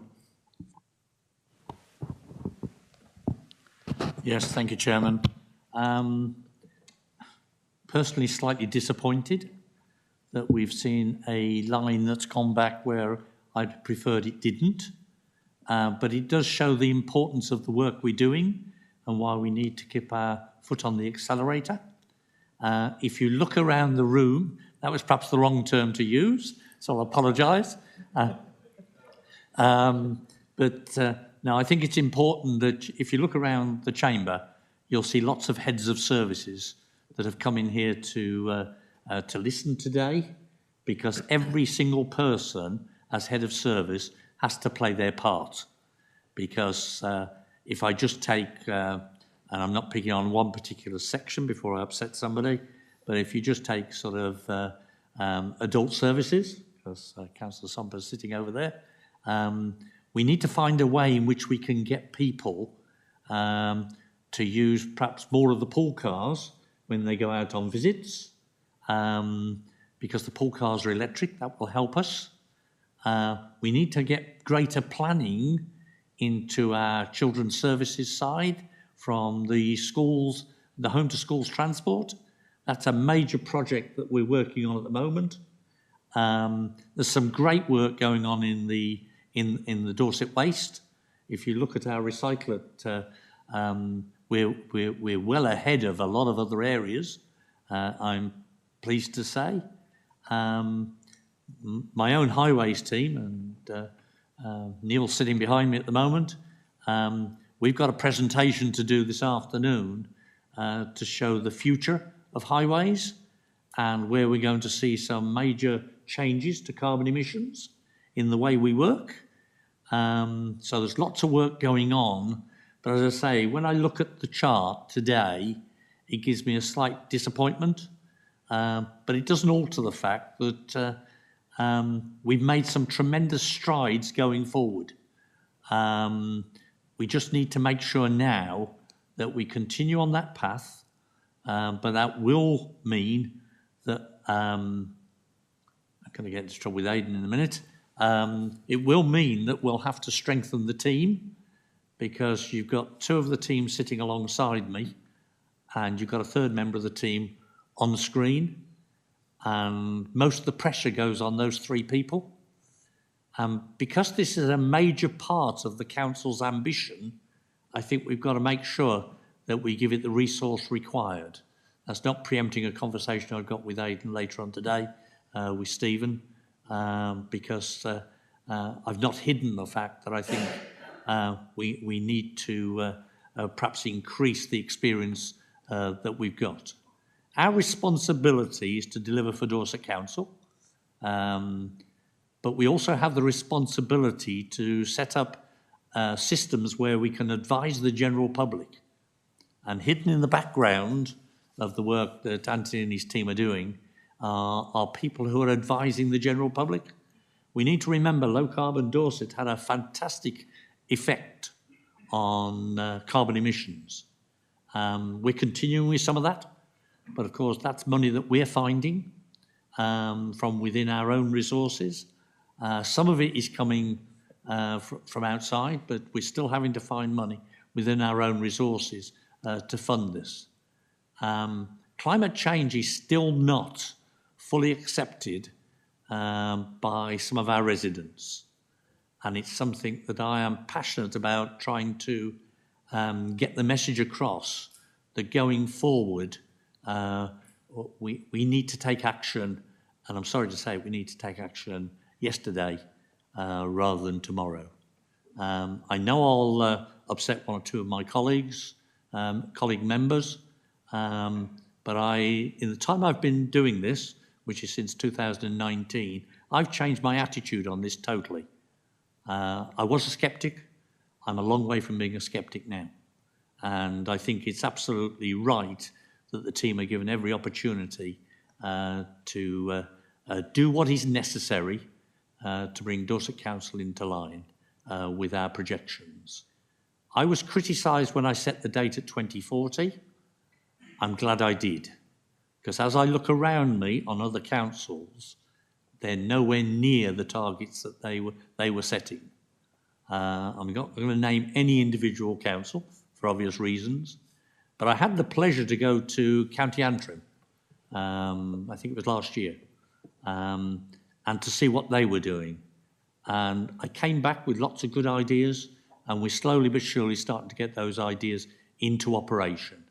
But one thing they are very good at is educating the general public, and they're streets ahead of us on hydrogen. And it's something I feel, for those that know me, they know I'm pretty passionate about hydrogen, because hydrogen, along with electric vehicles, ammonia-driven vehicles, vegetable oil-driven vehicles, the technology is advancing. We've just got to make sure we're up to speed with it as well. So I'm not going to talk anymore, but obviously happy to take questions, but I'll point most of them towards the experts, which I'm not. Thank you, Councillor Bryant. I think just to pick up on your point about that climate emergency and the public and their perception of it and where we are with it, at 3.9 in the report, that our strategy also commits to an ambition that at least 30% of Dorset's land, rivers and seas need to be nature positive by 2030. As this report notes, over the last century, there's been a major loss and degradation of our natural assets. There are now 2,930 terrestrial and freshwater species and 157 marine species that are of conservation concern locally, and land cover has changed dramatically over the last century. And that's quite a frightening passage when you actually read that. Thank you. Councillor Sumpter, I believe you wish to speak. Thank you very much, Chairman. It was just in response to Councillor Councillor Jane Somper, Beacon Ward, and Cabinet Member for Adult Social Care, Health and Housing. I absolutely agree with you about the movement around the county, and I have spoken about at various committees the home care optimisation work project that is proving very successful, and it makes sense for the industry, for the residents who are receiving care and support at home, but by optimising the routes so that providers are not having to drive from one end of the county to another end of the county. Enormous environmental advantage for that, obviously. So adult services are absolutely playing their part in improving that. Thank you, Councillor Sumper. I'm now going to go to non-committee members. Do we have any non-committee members that wish to speak?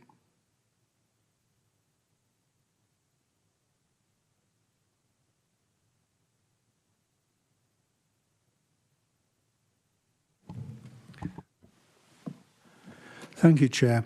I cannot but begin by saying that it's interesting to have confirmation that maybe we were right to be a tiny bit sceptical about your enthusiasm to begin with.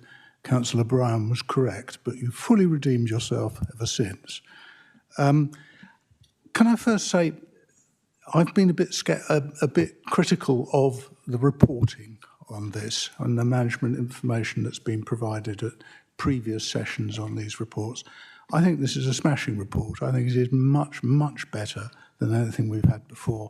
In particular, the two graphs that show how we and the county are doing according to the profile. And that they sum up in just one diagram what's going on. I think it's brilliant. Like Councillor Brown, I'm a bit disappointed in what they're saying, but nevertheless, it is fairly clear what's going on. And also, I do appreciate the sheer complexity of gathering the data that is summarised in those reports and putting it all together. It's not a trivial job. It's extremely difficult. So it's great to see that. I think there's scope for a bit of improvement in ecology and on adaptation, but the main thing is that we have the main data on climate change itself. On the actual things it's saying, I've nothing much to add to what Councillor Brown has said. It is disappointing. I think one thing that is quite interesting is that it is less disappointing for Dorset Council than it is for Dorset as a whole. And that is evidence that the council is leading, is being an exemplar on doing decarbonisation. And we're a good exemplar because of the huge diversity of the things that we do. We will have messages for nearly every other business and organisation and household in Dorset about how to do it and so on. So there is one good message to take out of what's a rather disappointing set. I have one rather cynical question. The government in the last few weeks has continued to set out its commitment to the net zero by 2050 target, but has talked about going there a little bit slower. In other words, the profiles that are on those graphs wouldn't go down quite so steeply. And my question is that I hope that we are not going to adjust any of our profiles in that way, because what is crucial is the area under those graphs, not the end point. It's the area under those graphs which represents the total amount of carbon we're putting out. And I hope we are not going to adjust the profiles in line with what the government are doing. I will have something else to say later on agriculture, but I think it's probably better to pause at that point. I'm going to try and be a bit helpful this time on agriculture. Thanks.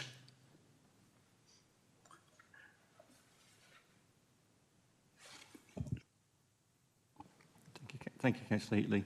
Did the officers wish to make any comment on that statement? Or are you fine at the moment?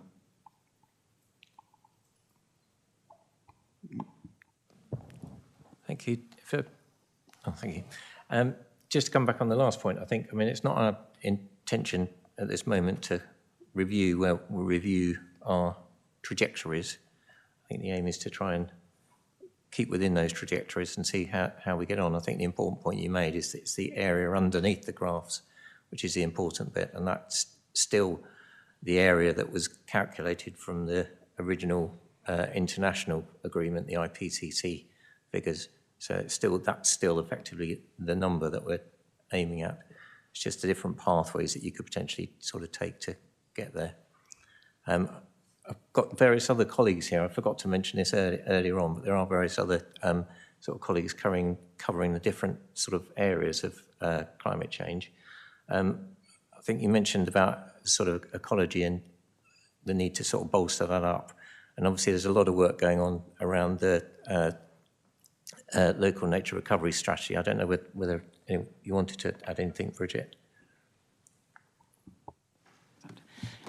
Bridget Betts, Environment Policy and Partnerships Manager.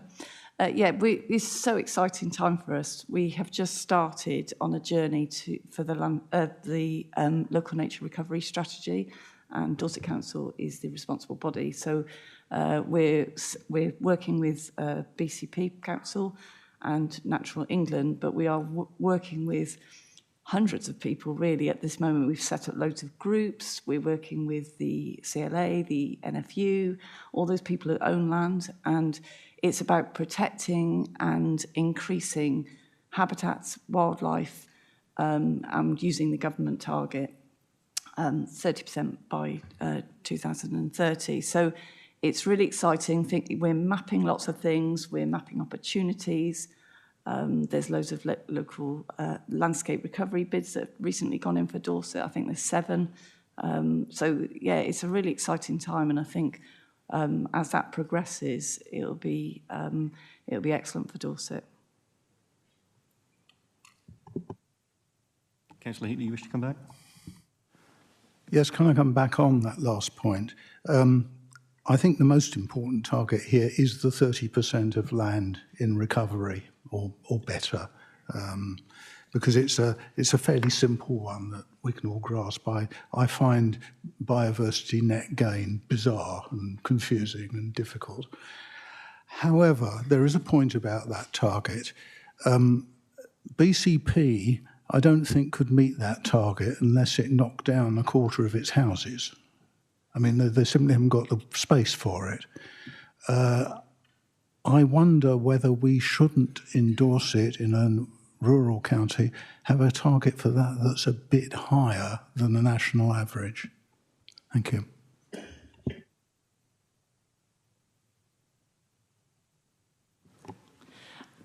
Well, yeah, they're very urban, and that has been stated. But they do. I think the figure was that 20% of their land is people's gardens. So there's a different approach to doing things, actually. But when you look at large landscape scale nature recovery, we are looking at Dorset and how that can be done. And your comment on biodiversity net gain. Biodiversity net gain is all to do with development and giving the extra 10% of nature really back. And biodiversity, that is just a part of how you can have local nature recovery, really. So it's the strategy will be the framework that sort of embraces all of that, whether it's green finance, how other people are doing things, tree strategies. So it brings all of that together. So hopefully it'll be a really, really useful document, and everybody will be signed up to it in Dorset. Thank you. Before I go to Councillor Brown, Mr. Littlechild, can I just have a clarification, please? On page 31 at 3.7, work is underway to develop a more responsive and annual data set that can both complement the national statistics but also enable more immediate tracking of progress at county level. Is that to eradicate the 2-year delay that we have that you were talking about? Or could you just expand on that, please?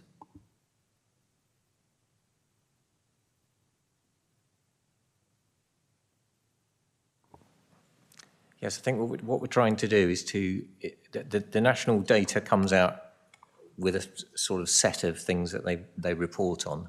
It doesn't necessarily show the whole picture.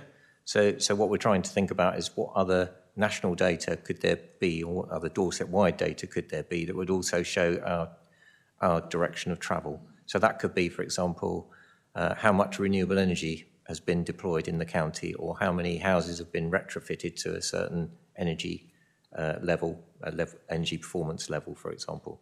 So we're looking at what that other data is out there that could add extra value, if you like, to the national data, extra quality to the data. Okay, thank you. So nothing to do with the 2-year time delay then, the time drag that we have? No. And there's no way of shortening that period? No. There isn't, but it may be that some of those other data sets we could do on a more annual basis. So, for example, renewable energy deployment, for example, there is a database which is kept up to date every year. So we could track that year in the right year, whereas the overall carbon emissions data for the county and nationally is very complicated to collate. So it takes them a couple of years to confirm it all, unfortunately. Yeah, I do understand, but obviously we need to move this at pace, don't we? I would imagine, and that 2-year time delay must give you some problems with your approach that you're taking over it. Thank you. I'm going to go to Councillor Brown. Thank you, Chair. I just had a quick question. Diving into the numbers, I was wondering, do we account for the lifetime greenhouse emissions of the decisions we're taking, or solely the annual production? So I'm sort of referencing page 56 in terms of the bar graph with the 2 dotted lines. The reason I ask is that if we try and reduce what looks like our biggest contributor in 22-23, which is the fuel we use for our fleet, if we solely aim on reducing our annual emissions, but in doing so we throw away perfectly good vehicles and therefore increase the amount of carbon produced in that lifetime of that decision. That's a very good question. So the data as it stands, as you see it, is the sort of the annual data. So that's our annual CO2 equivalent data effectively from the use of fossil fuels. So it equates most things to either electricity use or use of fossil fuels, whether that's from travel or from things, or the energy intensity of materials, for example, in highways or other areas. The whole life sort of carbon analysis is a very tricky thing to do, but that also needs to be part of the decisions in terms of which options we take and where we go and what projects we do, etc.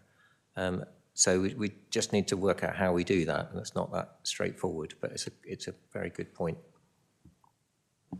I think it's also I think it's also a very relevant point, because what we as councillors could end up doing is incentivising reducing annual emissions, because that looks good for hitting the targets and keeping under that graph, whereas actually it's not having the desired effect that we are looking for, which is to have a less of an impact on the environment. So I just think we need to be very careful in that. I think we may need to consider how we report that to actually give a holistic picture of the decisions that we're making, the actions we're taking. And then my other sort of question is in the long term, there is always going to be some form of greenhouse emissions from our activities as an organisation. I appreciate that this is probably not it's not a solution at this point, but at what point do you foresee the need for things like offsetting, and what's your strategy to deliver that in a way which negates a lot of the negatives that are well publicised with those kind of schemes?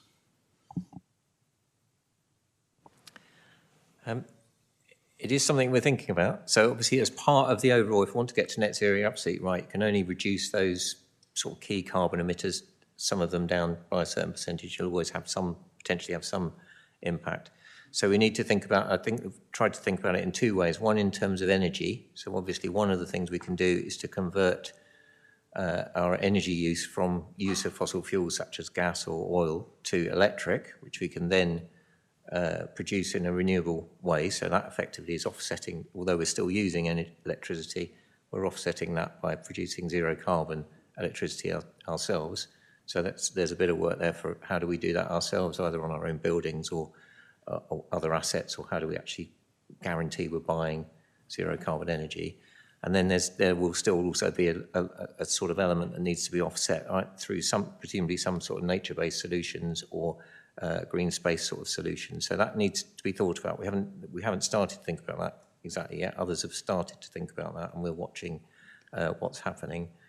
It is quite complicated, and it's something that we'll need to start thinking about now rather than waiting till the end. But the ideal would be to do it ourselves within what the assets that we've got within our own assets, rather than trying to go down the route that you're probably mentioning, which is like, buying in carbon credits, which others are thinking of, which might have slightly unclear background or accreditation.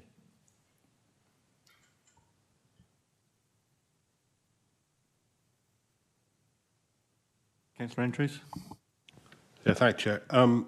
Councillor Andrews, Sherborne East. One of the big problems we've got is transport. And I know in the past, the portfolio holder and his team have been working very hard to look and investigate other forms of fuel other than electric. I personally have a problem with electric. The waste that comes from electric is a big problem to me. Batteries running out and batteries restricting travel, etc. And I know we have got a real big problem with some of our heavy plant machinery, such as the waste carts, etc., that need an awful lot of energy to perform.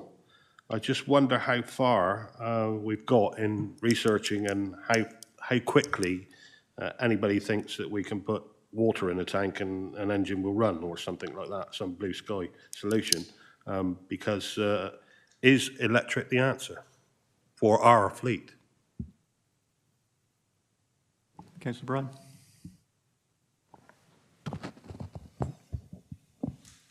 Yeah, thank you, John. One of the difficulties I face at the moment is the replacement plan for our vehicles is between 7 and 10 years. So obviously decisions that we would like to make today, we're having to think well ahead. I have said from word go that technology will come to the forefront.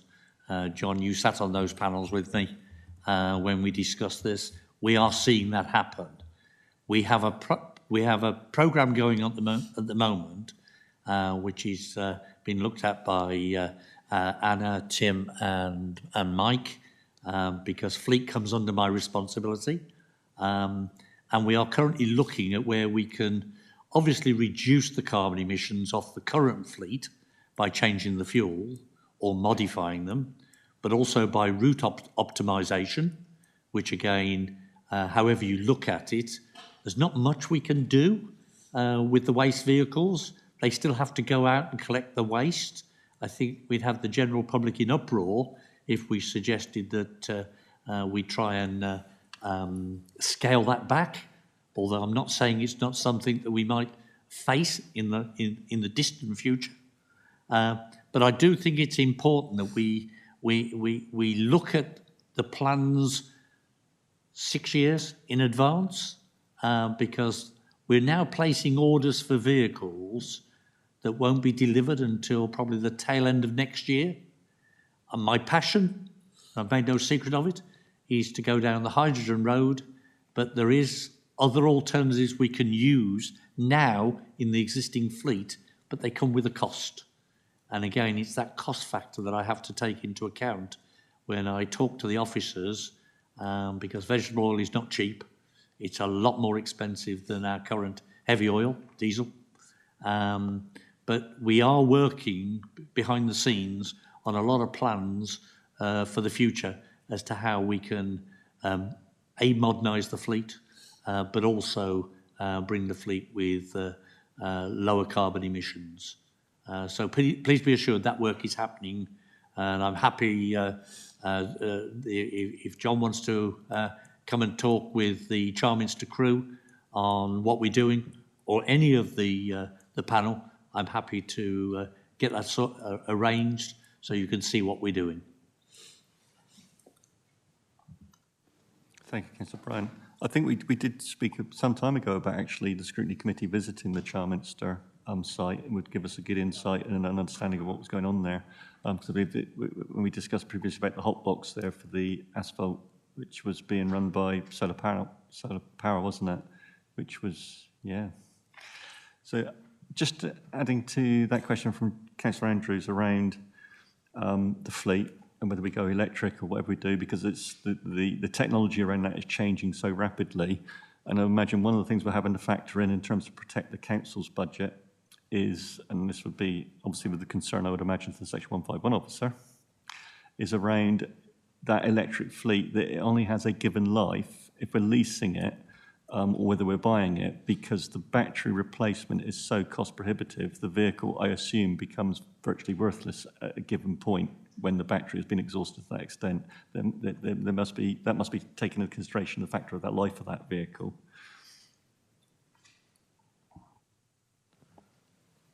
Chairman, we've got Tim online, and he's probably got the best knowledge of all this. So can I suggest we bring him in?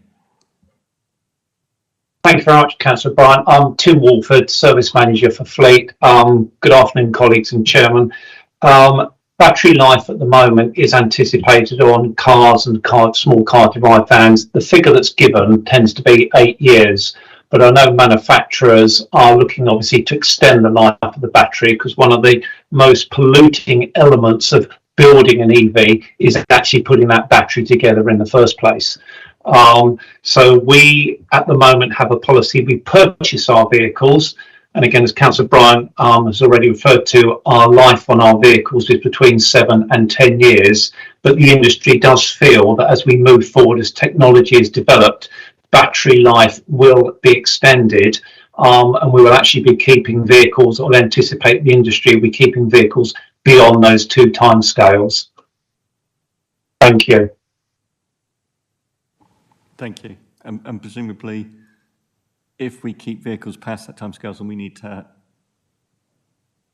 have the batteries decommissioned, then that's going to be a cost that would come to this council authority? There is work afoot at the moment nationally about repurposing batteries, what they might be used for outside of direct vehicle usage, so whether it's for storage or something like that. And I know some battery producers are also looking at actually, can you replace some of the cells within the battery to extend the life itself? But the comment is that now the battery is part and parcel of that vehicle. So you're right, if a battery fails completely, then that vehicle, short of replacing that battery, has very little worth. Thank you. Okay, so if we can move to page 30, 3.3. where we talk about the 6% increase post-pandemic. I just wondered whether that was expected and forecasted, or whether that actually caught officers by surprise. The report seems to indicate that it was probably a bit of a surprise, but I guess really we shouldn't have been surprised that that 6% increase was going to come as we return back to normal outside the pandemic. As you say, that those two-year time lag is giving us a difficult understanding around that, isn't it? Yes, I think you're right. So because it is 2 years out of date, and it does correlate to that COVID and post sort of COVID years, so we did see a significant drop, which was good. It did follow the profile, but it may have been a false drop. And nationally, obviously, we've seen an increase since COVID in terms of transportation, in particular, and transport use, and obviously people returning to the buildings. And the interesting thing is that we haven't seen, although we've offset ours, we still haven't seen that large scale increase within our own data, which is good, which means that we're sort of working on it better in some respects. But yeah, it's a national picture. I don't know if that answers it. Councillor Heatley. Can I say my piece on agriculture? Thank you. I think it was the last meeting when we considered one of these reports, I talked about agriculture, but it was all a bit vague, to be honest. What I want to talk about are the emissions of methane, mainly from cattle and sheep. That's not the whole of agricultural emissions, but it's the big bit that's difficult. I should say, by way of a declaration of interest at this point, because it's a very personal thing, I do eat meat, I enjoy meat, and to some extent what I'm going to say is a justification for continuing to do so.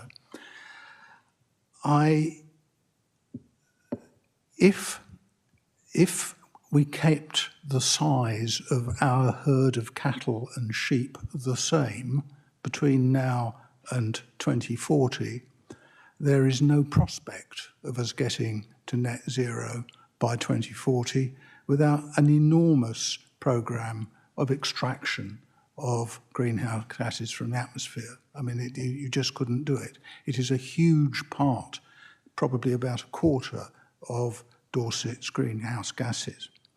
But on the other hand, because methane decays very quickly in the atmosphere, we will not add to the stock of methane that's in the atmosphere. And it's the stock of methane that's in the atmosphere which raises the temperature a bit. If we keep the herd the same size, we don't actually affect the temperature. Now, that's a quite difficult thing to get hold of, and there's some maths involved and so on and so forth. But I'm convinced it's true, and so are quite a lot of other people. And I think it is a justification for, and I'm going to use Councillor Brown's words here because they rather appealed to me, on how we report on methane. We'll be continuing to emit it, but it's not doing any harm, and we should say so. It's a complicated argument. I'm willing to set it out on paper and send it to Councillor Brown and his colleagues, but I do think that maybe some of the issues from agriculture have been overstated. Obviously, other things have to be done, how tractors are powered, and there's a whole issue around nitrous oxide and fertilisers. But the methane issue, to some extent, to my mind, is a bit of a red herring. It's taken me a while to get to this place, but it's what I think to be the case. Thank you. Thank you, Councillor Heatley. I was beginning to think that cows have been a bit of a scapegoat myself. Did the officers want to make any comment, or you wait to speak to Councillor Heatley outside the meeting? Councillor Brown. Thank you. Picking up on what Councillor Heatley has just said, it was quite interesting because I was at a meeting a few weeks ago where there is some major development on the food that we give to the animals, which could have a major effect on the methane emissions. I would also add, though, that our own, as you know, we supported the building of a hydrogen plant locally, And part of that is using the methane to power it, which obviously is good use of methane. But I keep repeating, technology is moving very quickly now as people are starting to focus quite correctly on an urgent need for change. But I shall watch with interest the change in the agricultural food and what effect that has on our meat, because, again, I will declare I'm a meat eater, but as you can tell, I eat most things. But I think it's important that we keep a perspective on the agricultural side of it. I mean, more recently, there's been an announcement from one of the leading agricultural vehicle manufacturers that they are passionately going towards hydrogen. And I have a meeting organised, which I'm just waiting for the date to be confirmed for different circumstances now, where that manufacturer is coming down to talk to us about the supply of hydrogen across Dorset, because the only way we'll get people using hydrogen if they can get hold of it, and that's a fact. And that was highlighted by BMW a few weeks ago, who have been testing hydrogen vehicles on the British roads, but they're saying unless we move to get a hydrogen supply out, they're not sure they'll see any sales in the UK. And as disappointing as it is, I keep watching what's happening in Germany, and we very quickly need to follow that line. That's not a government policy, by the way, that's mine. Thank you, Councillor Bryant. And I want to move on from cattle flatulence as quickly as possible, but I got Mr. Warham online who wishes to speak. Thank you, Chair. I was going to note that yes, it is correct that the predominant bulk of the agricultural emissions, around 67% of them, are from ruminant emissions, but it is correct to say disagreement over the global warming potential of methane relative to carbon. So on a 100-year timescale, it's around 28 times more potent than carbon dioxide, but that's about 84 times more potent on a 20-year timescale. So it does make a difference. As Councillor Heatley mentioned, the time scale at which you look, and so there is disagreement about what that global warming potential should be treated as. And obviously, as you'd expect, the agricultural industry is lobbying to alter that method. But at present, the global warming potential which we assume is that assumed by the IPCC and the Committee on Climate Change. But we can certainly provide briefing on this issue. It is very technical, as Councillor Heatley addressed, but just to know it is a substantive issue, is correct, sir. Thank you, Mr. Warham.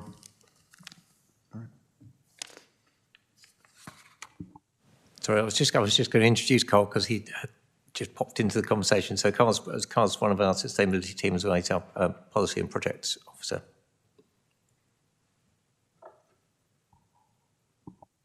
Thank you. Just going to page 31 at 3.10, and we talk about our SSSI sites and our sites of nature conservation interest, local reserves, ancient woodland, and other undesignated areas of ecological interest. And we know that these areas of land are going to help us to reduce the CO2, and some of those are within our estate, the council estate. However, it was disturbing to read that less than a third of that is known to be in good or fair condition, with a fifth known to be in poor condition, and uncertainty about around half of the network. So what sort of risk does that pose in terms of ecological sites already in a poor state, and how much risk of recovery are they from being unable to recover due to hotter, wetter and drier seasonal times, and helping us to reduce our carbon emissions in the future, or sorry, taking that carbon sequestration in the future?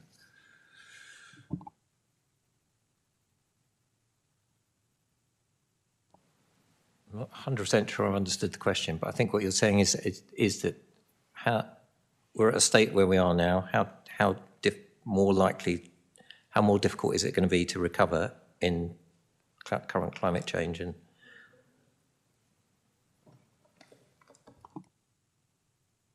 so we've got areas within our own estate and across Dorset that we know that trees and those green open spaces help to absorb the carbon and what have you. If they're already in a poor state at the moment, dying, for want of a better word, in terms of the climate changes where those habitats have devolved over, millennia.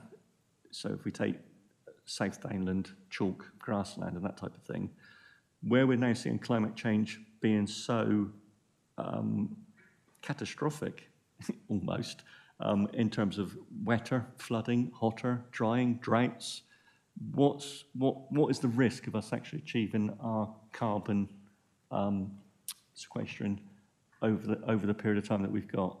How much work is going to be needed on those sites, and is it a case of the fact climate is changing so quickly those sites just might not recover?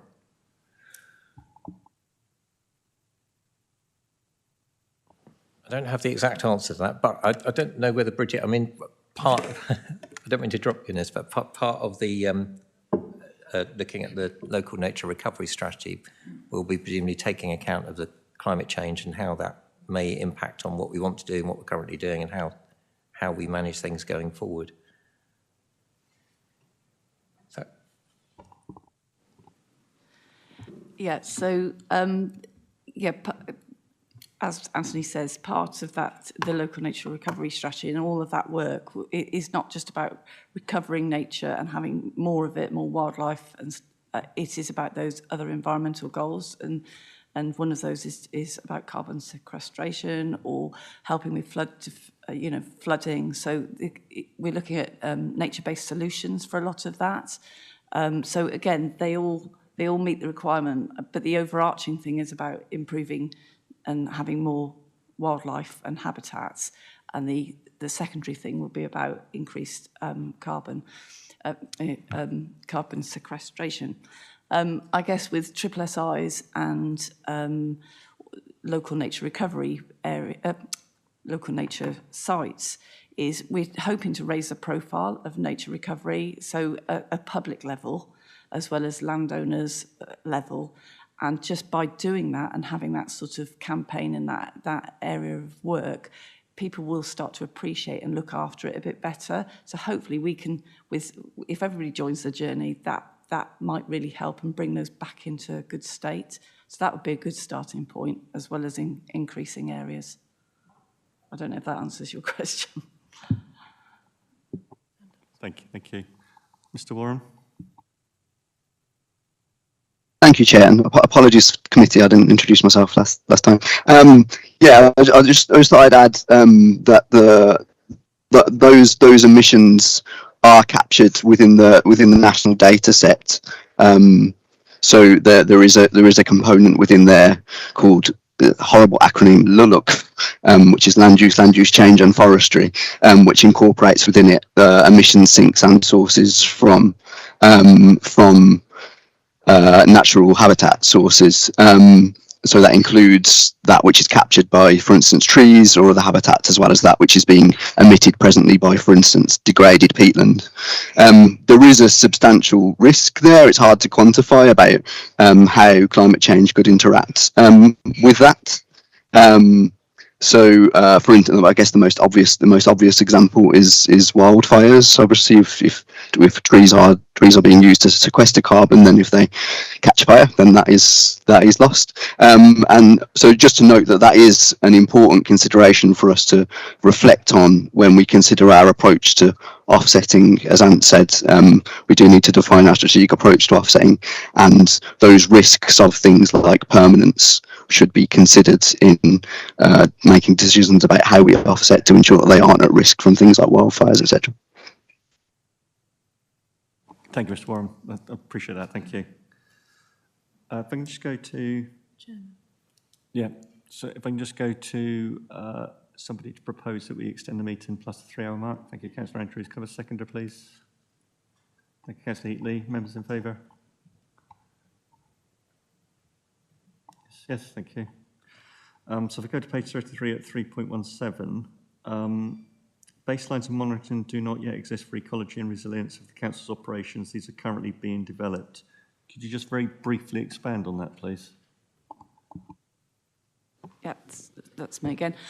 Yeah, that is being part of the whole, that will be embedded in this strategy, and we're getting people to see what measures are currently being used and how we're going to do that. So you're right, it's really difficult, but part of this, well, the main part of the strategy will be spatial. So we're already mapping things, so we've got a baseline, and then how we do that in the future, that's got to be easily done. It won't be about going out and doing quadrats and things, because that's we just won't have the resource to do that, whether that's Natural England or ourselves or whoever. So all those measures are being looked at, and we've got an expert group that has come together to pull that all together. So with all those experts around the room, we think we're going to come up with some real good measurables to know that we're on target to meet that 30-30 target.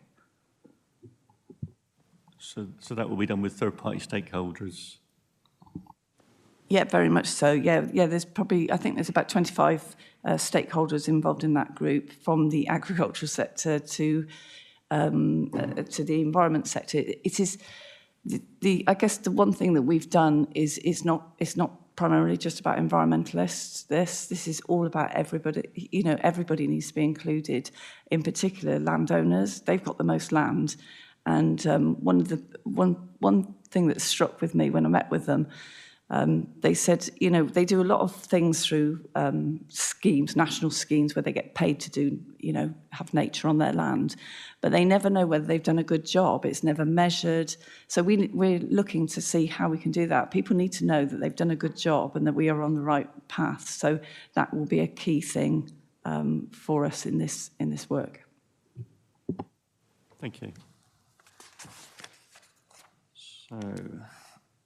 So if we turn to page 35, 4.3 to 4.6, I couldn't see it in the report. How much of our fleet is now electric and producing how much reduction in CO2? We've given, you know, CO2 our reductions across the council authority. I'm not sure how much our fleet was actually producing. I couldn't see it in the report. It's probably there somewhere, but I didn't get to see it.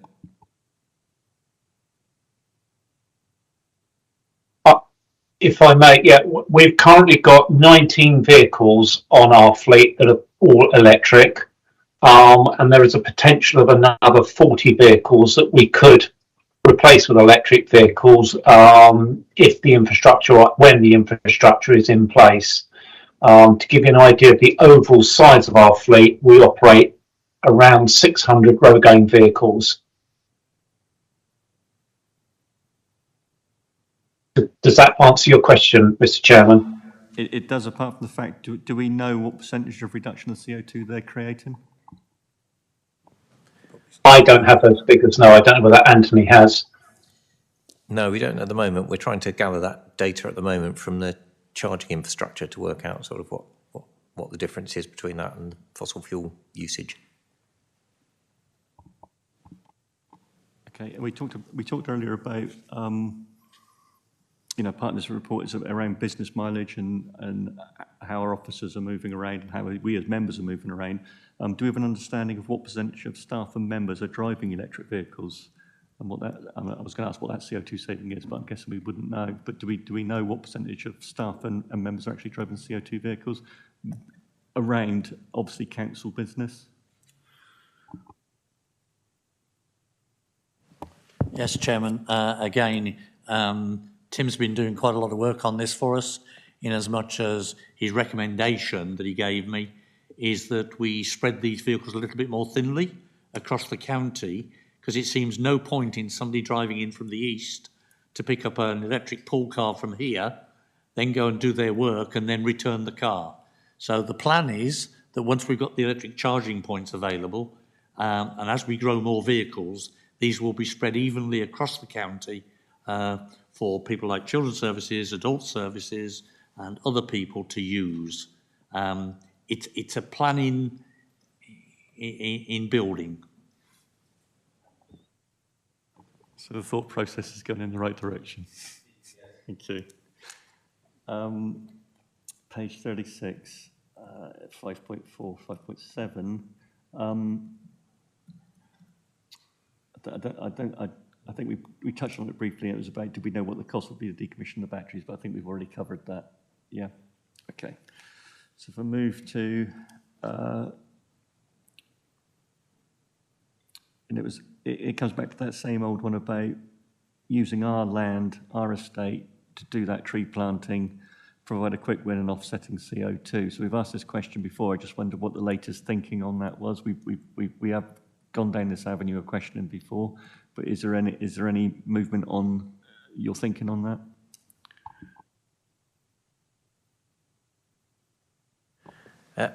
As I understand, there's been a sort of study commission to try and look at our council land assets and what opportunities there are around things like biodiversity improvement or things like renewable energy infrastructure. So that bit of work is sort of underway. Does that work also incorporate allowing business to buy offsetting their own carbon footprints through that tree planting using our land? So that's the question. Are we in that realm in terms of it would be a income into the council authority if we were to allow businesses to buy those, what do they call it, carbon credits? It's not something that we've gone into great detail on yet. I don't know, Bridget, whether you've got further. Well, I have got information on not carbon credits, but biodiversity net gain. So, and as a possible income, but it's not been published yet, the report, but we have looked at a lot of our council-owned land to see what those biodiversity net credits could bring. But I think preliminary sort of findings are that actually if we took all our own developments, what we do, whether that's coast defences or any development or highways, or that actually we would want to keep those areas for ourselves.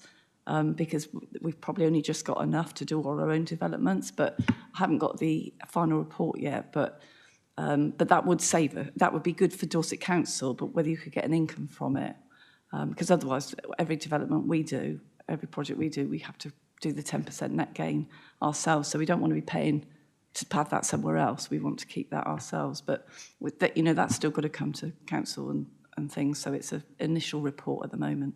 So we can report on that further. Thank you. I look forward to seeing the progression of that.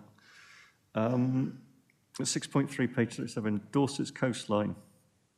So are we in talks with the Crane Estate about seagrass and kelp planting off of our shoreland to help with carbon absorption and carbon sequestration? There's been quite a bit in the media of lately about particularly those seagrass beds and how beneficial they are to taking carbon out of the environment. So we do a lot of work on that, and we've just won some money, a grant to protect our seagrass, and that is installing eco moorings at Studland, and so that'll improve the seagrass beds there. And that's just, that's one of the first things that's happened around the country to help with that.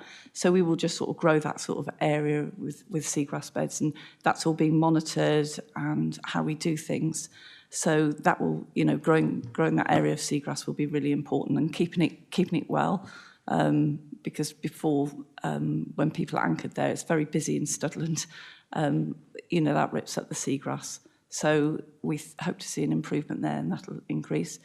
We've also had presentations at the Dorset Coast Forum on projects such as that. So there is a real want to do that sort of thing down in Dorset. So that is being looked at, and we've got lots of seagrass in Dorset. So I think we do quite well for that. Thank you. That's really good news, and with the heritage coastline that we've got, it would be interesting to see whether that can be really expanded on as a project. My understanding, not being an expert in the field, is that does take a lot of carbon out of the environment. Thank you. I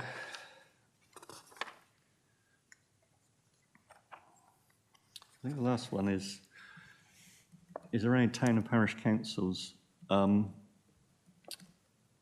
Obviously, we're looking at within Dorset Council Authority as how we're managing to reduce our carbon footprint on the environment. And I was just wondering how much partnership working there is going on with town and parish councils for them to step up to the plate as well and achieve it. And there's always going to be that issue with town and parish councils that some will and some won't, because some won't raise their precept to do the necessary things that would need to be done. And whether we as a Dorset Council Authority and being leaders in this are able to encourage almost like competition, being competitive about it, and then benchmarking themselves against one another.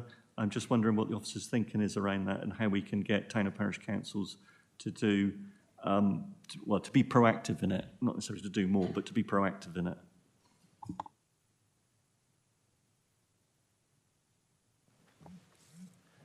Yes, thank you, Chairman.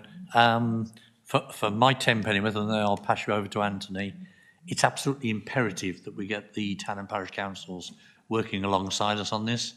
In my own small parish council, the chairman there, who happens to be sitting on the front row in this room at the moment, he was responsible and led the way on putting solar panels on the roof, creating battery storage, etc., reducing the lighting or changing the lighting to reduce the consumption.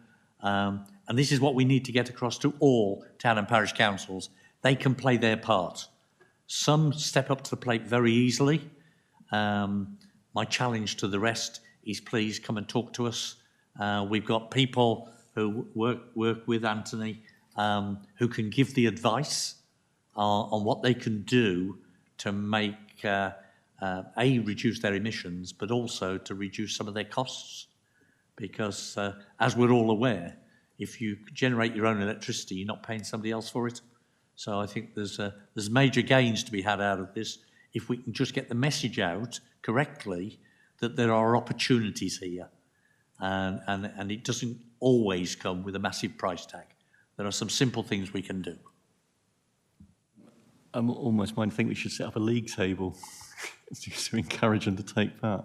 Come to Councillor Haynes. Thank you, Chairman. I've got a very large council patch, and actually one of the things that all parish councils could do would actually have the internet at the place that they hold their meeting, because then people that they invite to those meetings, not just me, but the Water Authority and so on, can actually join virtually and aren't driving long distances to join the meeting. I think the same applies for the public joining in on the meeting too. So I think one of the things we could do is encourage our towns and parishes to actually have the internet, so that is a way of doing it. Some of my smallest ones, so Hilton, which is a tiny little parish, actually holds it in a meeting room in the pub. It uses the pub's internet, and I zoom into that one, which is great, because otherwise I would be driving somewhere in the region of about a 38-mile round trip to go to that meeting. Thank you. It's an interesting meeting venue, Councillor Haynes. I knew I'd been sitting on the wrong parish councils all these years. Mr. Littlechild. Thank you, Chair. I just wanted to give you a bit of a general thing around how we're working with town and parish councils. So obviously we recognise that they're a really important group to sort of work with. Partly they've got the direct link out to the community, and they themselves have an estate and have a big stake in the whole climate discussion. So we've been working quite closely with the Dorset Association of Town and Parish Councils. We've done various events with them. I think we spoke at the last national conference, their annual conference.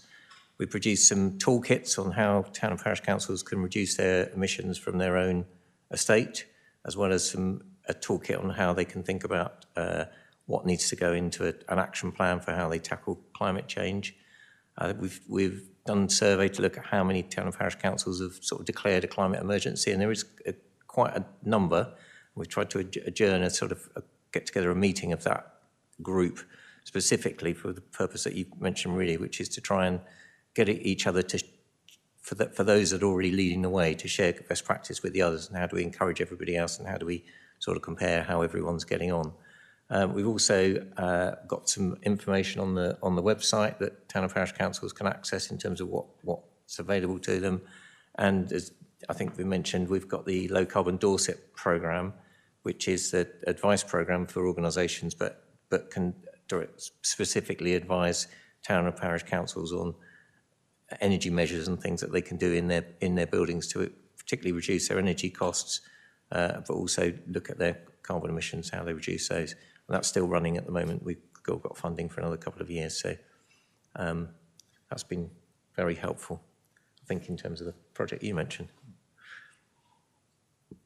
And I assume one of the players in that is the DAPTC in helping with town and parish councils and Dorset Council working in partnership, taking that message to town and parish councils. Yeah, thank you. Okay, can I just ask about waste? So in terms of our waste collection rates, which are we content as a council authority that our waste collection rates and those recyclables and everything are moving in the right direction? I understood that we had a really good record in terms of our collection and our recycling. And also, I know that there's a bit of a risk at the moment, I believe, around that recyclable waste in terms of the markets, national and global markets. How much of a risk does that present to us in achieving our goals?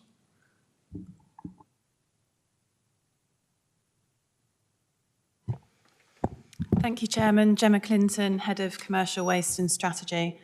There has been a lot of change in global recycling markets, but there's no risk in terms of us being able to recycle material. So in terms of our carbon performance, that's more of a monetary issue in terms of prices of markets, but the actual markets are there and they're strong, and if anything, they're going to increase with the current government reforms, which are recently coming out around simpler recycling for household waste and non-household waste as well.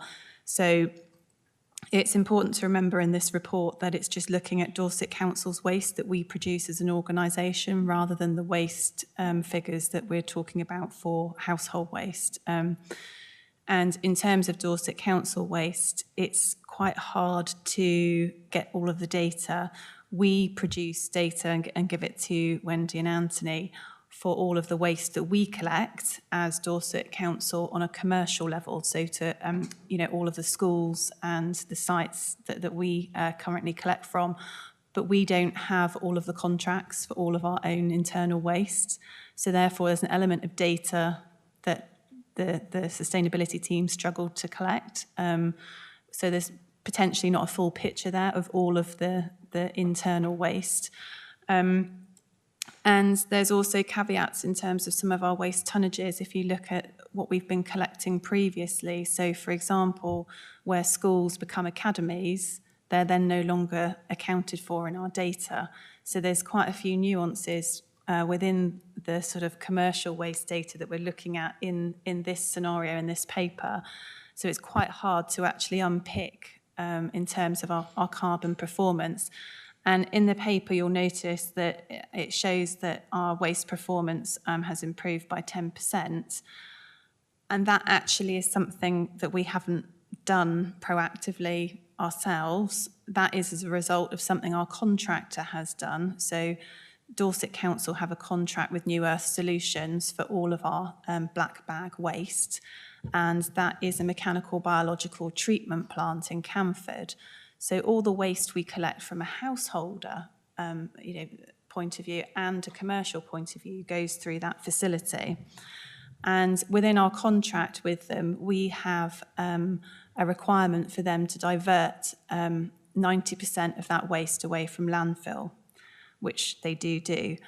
And the reason that we have a 10% improvement in performance is because they had a better year in terms of sort of breakdowns within the facility. So the only time they sort of really rely on landfill or diverting that waste is because of either planned maintenance and shutdown within the plant or breakdowns or issues like that. So that 10% performance that's in the report is a result of what's happened with our contractor. And that's out of our control because, as I say, they're meeting their contractual obligation by diverting 90% of waste that we collect in totality away from landfill. and the performance that they're providing is based on operational issues. And is it a limited field in where in terms of the operators we can go to? I'm assuming that there isn't that many out there that you can choose from. So we're sort of stuck with them, are we? Or is there an ability to bring this in-house and do it, or would that be too cost prohibitive? We have the contractor through competitive tender process. They're a local provider to us, and they perform well in terms of diversion from landfill, which is one of our key criteria. So, we have a whole range of criteria that we would look at through a tendering process, obviously finance being a key part of that, and also environmental performance. So we're not tied to them past the end of the contract. We will look at our options again. And one of the things we're doing strategically in Dorset is building waste transfer facilities.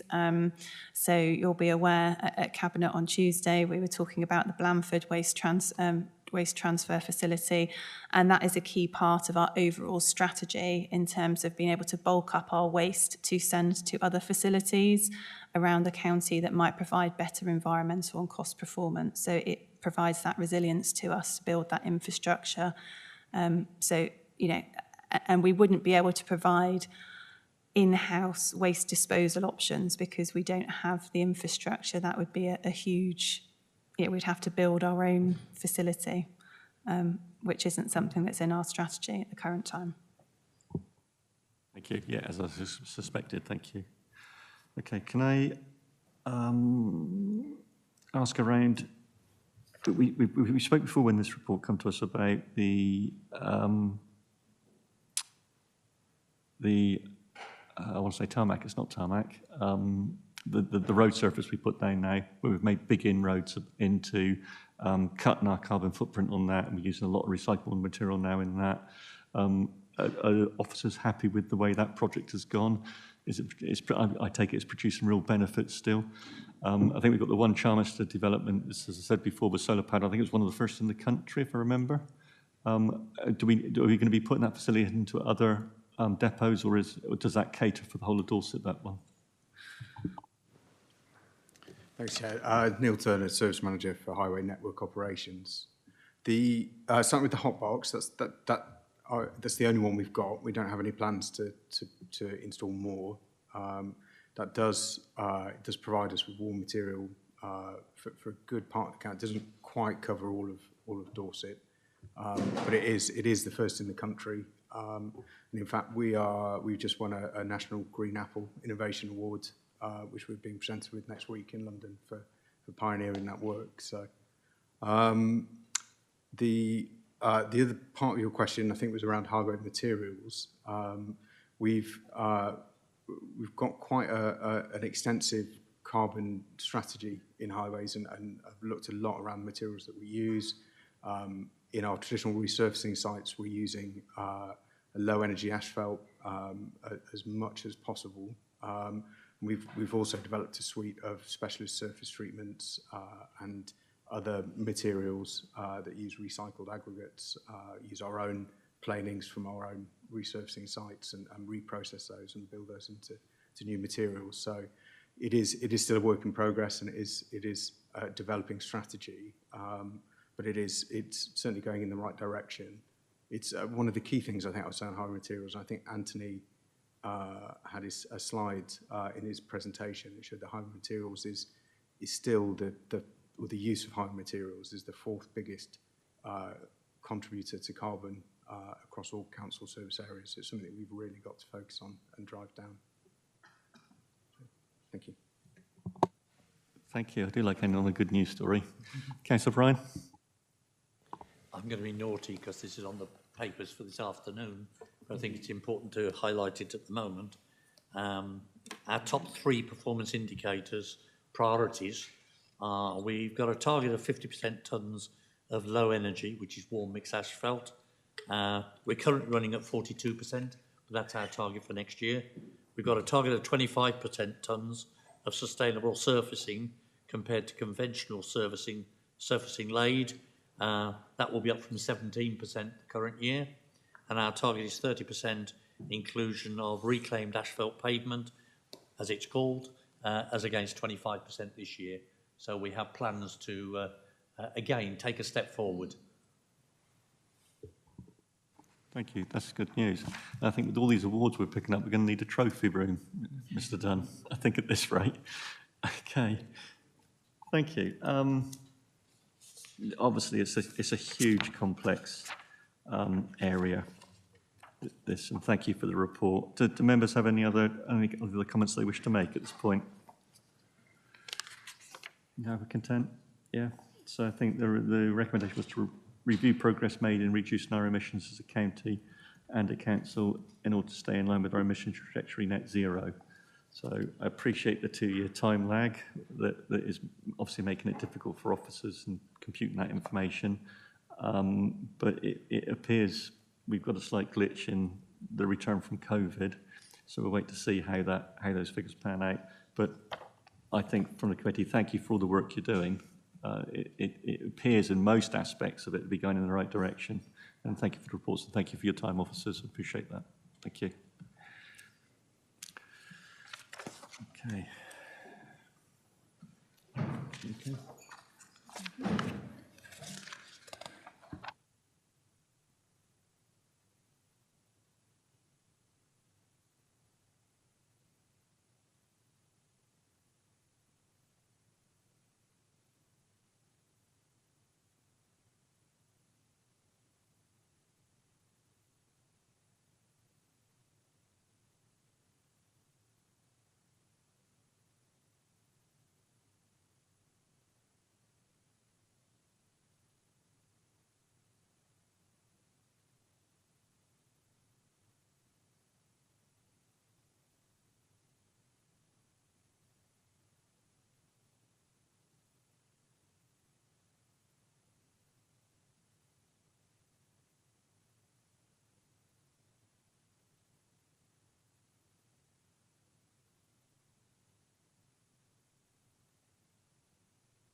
Members, we're going to take just a five-minute adjournment.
Okay, members and officers, we go to agenda item 9, performance scrutiny. So So I have Mr. Bonner, Service Manager for Business Intelligence and Performance, to show the performance dashboard, and for the committee members to flag up any areas of potential review of performance dashboard. Okay. Thank you. Thank you very much, Chair, and good afternoon, committee. So just bear with me a moment whilst I share my screen.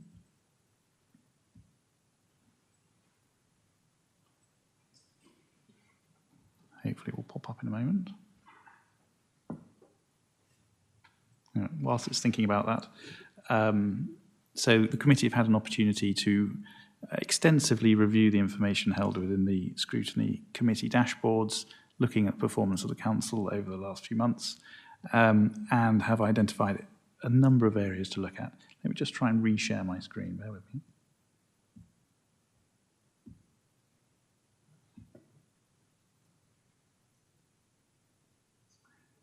It's brilliant, isn't it? Okay, this hasn't happened before. We've been unsuccessful in screen sharing, so I will just talk us through this instead. So one of the key areas that's been identified for consideration is around our employee turnover and some of the red metrics around our employees. That will be dealt with as part of the exempt business item for the committee.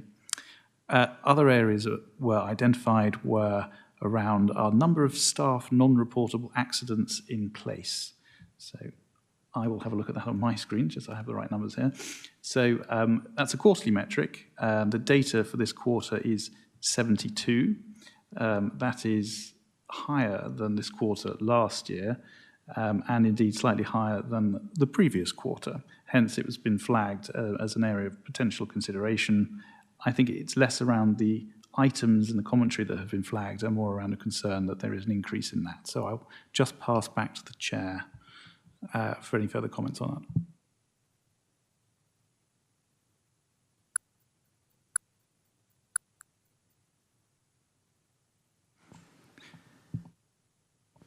that. We do have John Silgram in the room, our Executive Director for Place. I think Mr. Silgram would just like to comment.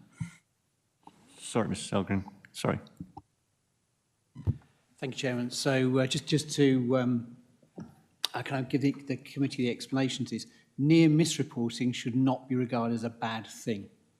Fatal accidents, however, are a bad thing. So one of the reasons that we've worked hard to increase the number of near miss reporting events is because we want to make sure that we're spotting early things that could, if we don't take appropriate action, become more serious in nature. So near misses we view in the Place Directorate as a positive thing. And indeed, we had our joint meeting with the trades unions only a couple of weeks ago, and together we've done a lot of work to seek to make sure that staff do report near misses. On the basis if they do that, we might be able to prevent something that could be far more serious.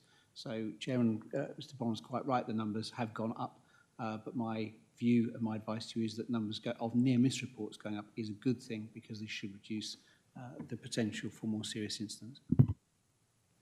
Thank you. So my understanding is that because we've tightened up on our reporting procedures is why we're seeing that escalation in it. Yeah, thank you. Mr. Bonner, thank you. Thank you, Chair. Okay, so that covers off two of our three items that were identified by the committee. The third of those is around our business rates collection. Now, at this point, I would normally be showing you a graph, but suffice to say that if we look at this period last year, by this stage, we'd collected 62% of our business rates. Currently, we're sitting at 59%. So there was a question over whether that was a concern or not. I'm pleased to report I've now had confirmation back from Sean Kremer, our Corporate Director for Finance and Commercial, who's had a look at these figures and has provided an explanation for us.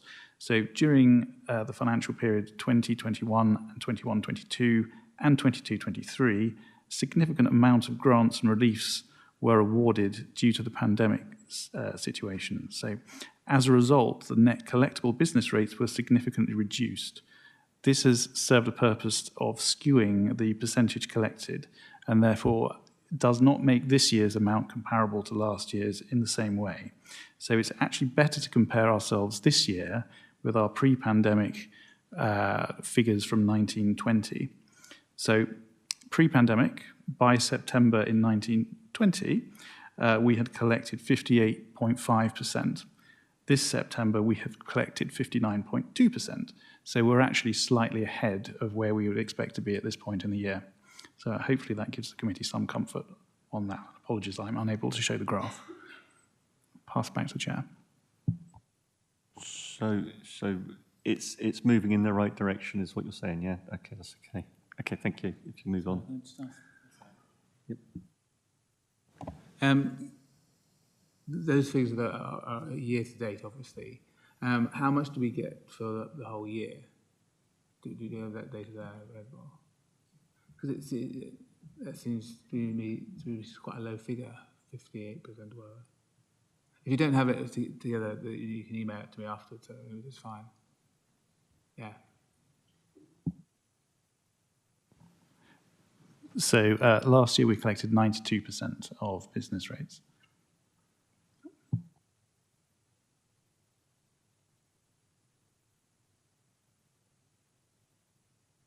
If there are no further points that have been raised subsequently, Chair, that would conclude this item. Okay, thank you, Mr. Bonner. Thank you, and I'll see you after the meeting. Yeah, thank you. Okay, Mr. Dunn. Thank you. I've found the answer. Just a quick double check. So in terms of business rates, the amount that we have budgeted for this financial year is 50 million, 50.2 million. And so it's sort of collected on a monthly basis, and that's what we're tracking against.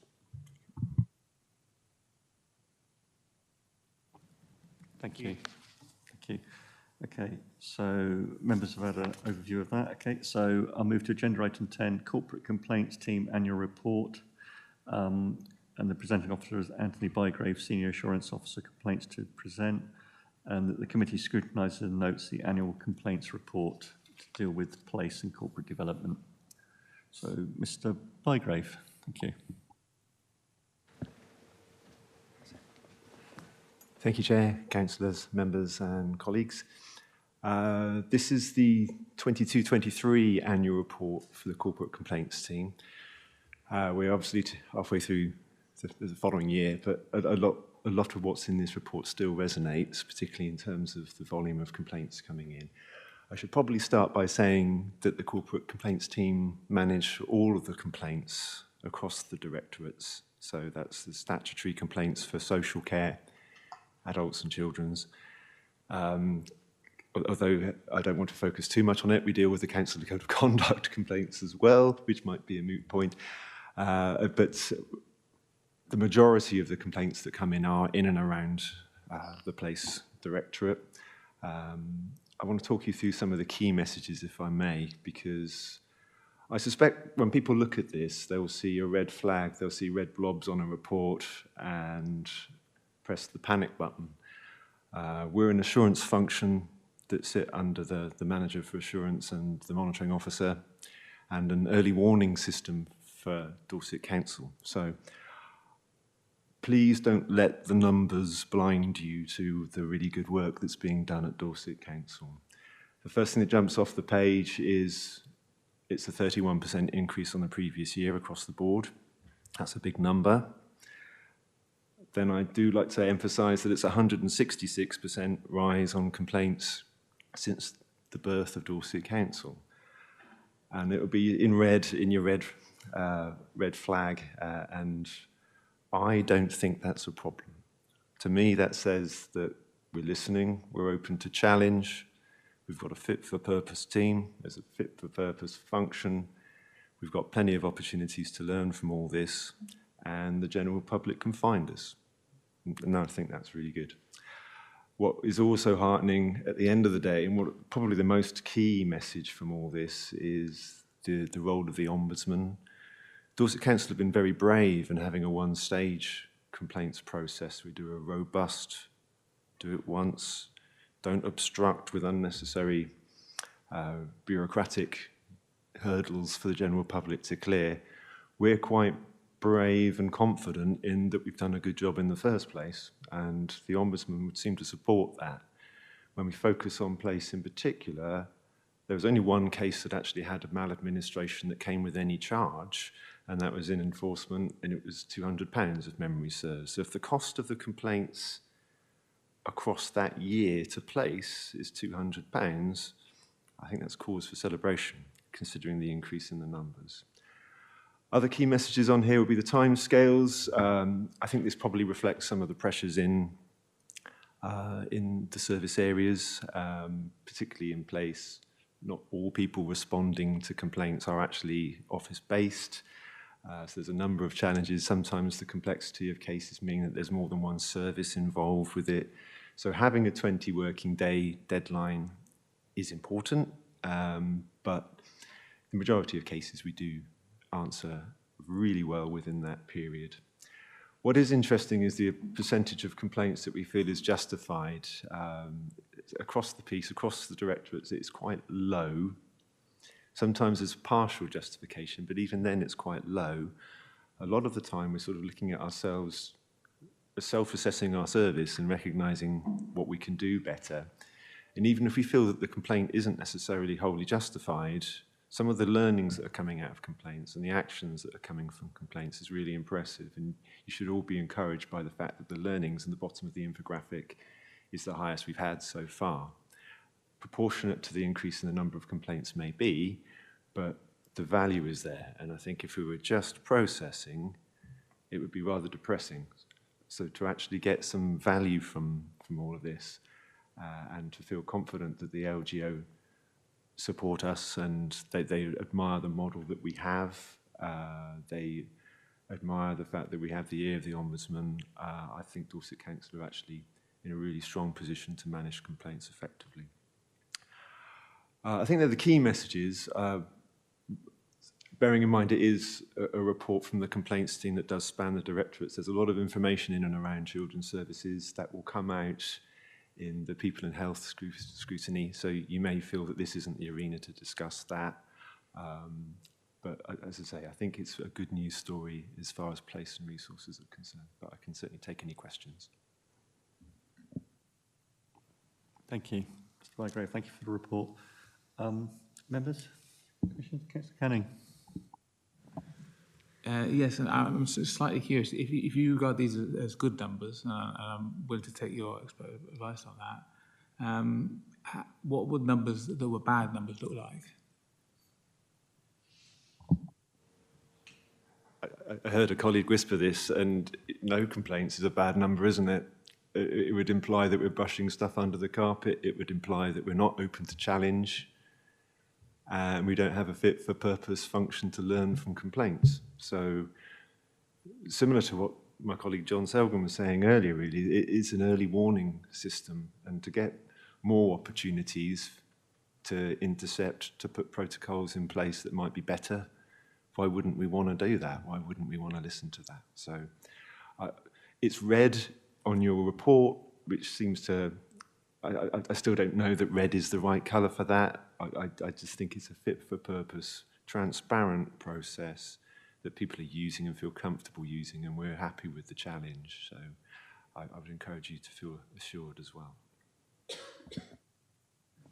Well, I think with most of these sort of targets, you can see the logic behind them, but what you're suggesting is really that it doesn't make sense to analyse this data in the same way as other data. It doesn't really make sense. So it's therefore worth having a look at whether these are the right targets, or the right things that are being set in the first place.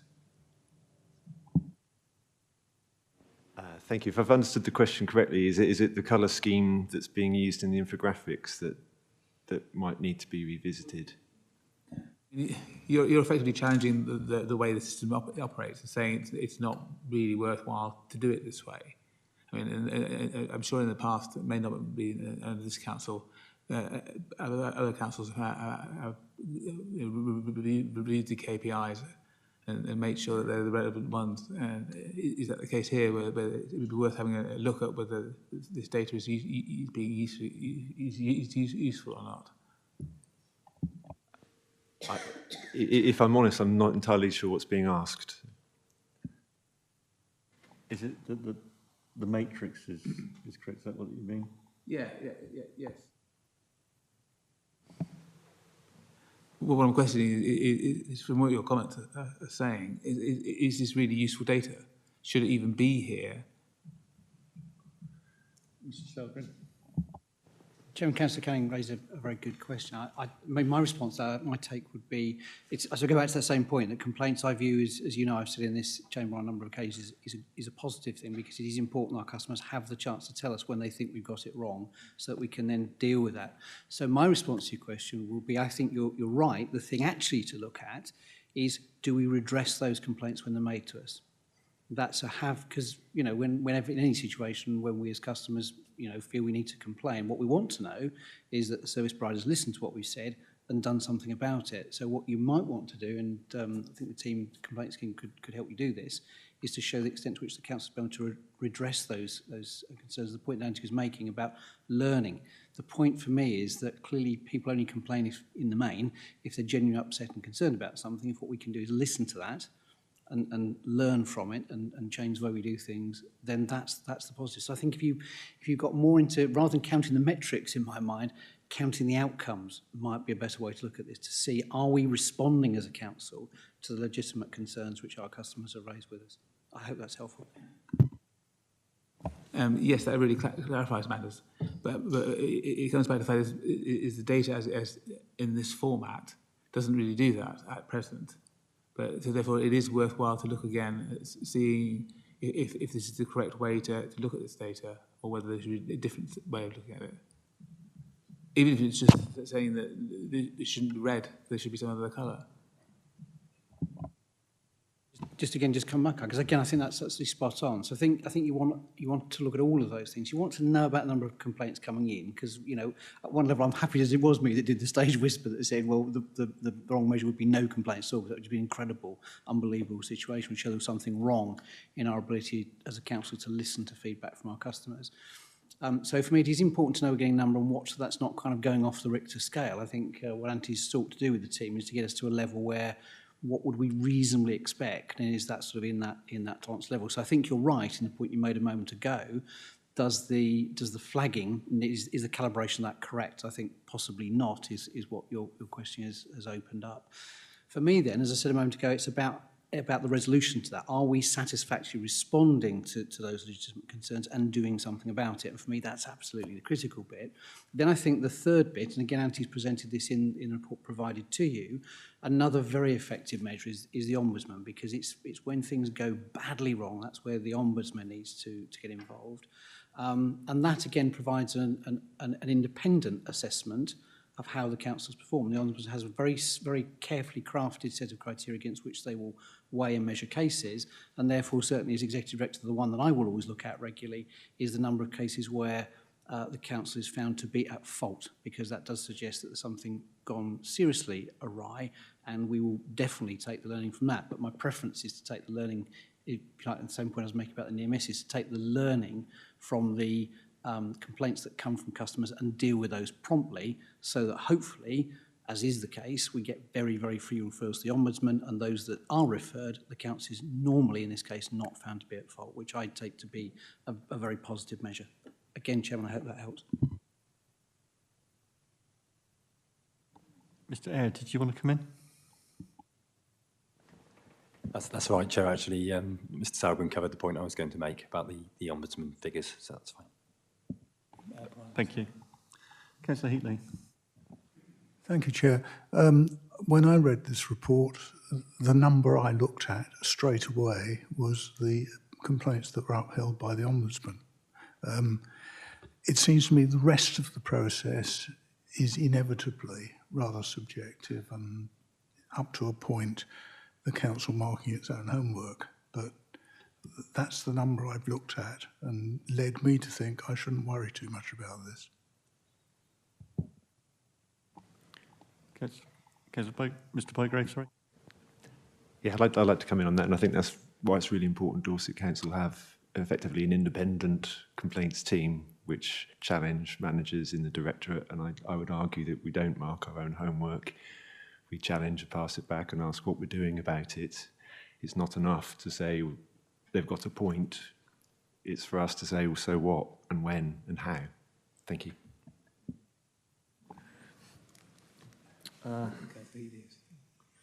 Councillor Heatley.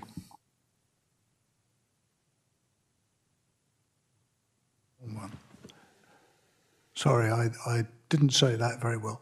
I didn't mean you were marking your own homework. I just meant there is a risk that an external observer like me might think that that's a possibility, and I ought to be checking up on it. Thank you. Just want to go to the part of the report where we talk about 21% exceed the 20 working days. Is this increased workload with an insufficient number of staff within the team, or other factors aside from the increase in complaints? Thank you, Chair. It's a really good question, and so often is the case. It's a combination of everything, really. There's no doubt that the resource in the complaints team is unchanged, and 166% increase will have an effect in what we do, but also it has an effect on what frontline managers are doing. As I say, in place, not all of them are bound to a desk either, so they're out and about, they're doing their day jobs, and the increase in the burden of drafting fit-for-purpose one-stage complaint responses can take time. I would rather we get it right and it be a little bit late than that figure be 0% overdue and we've made a dog's dinner of it. Thank you.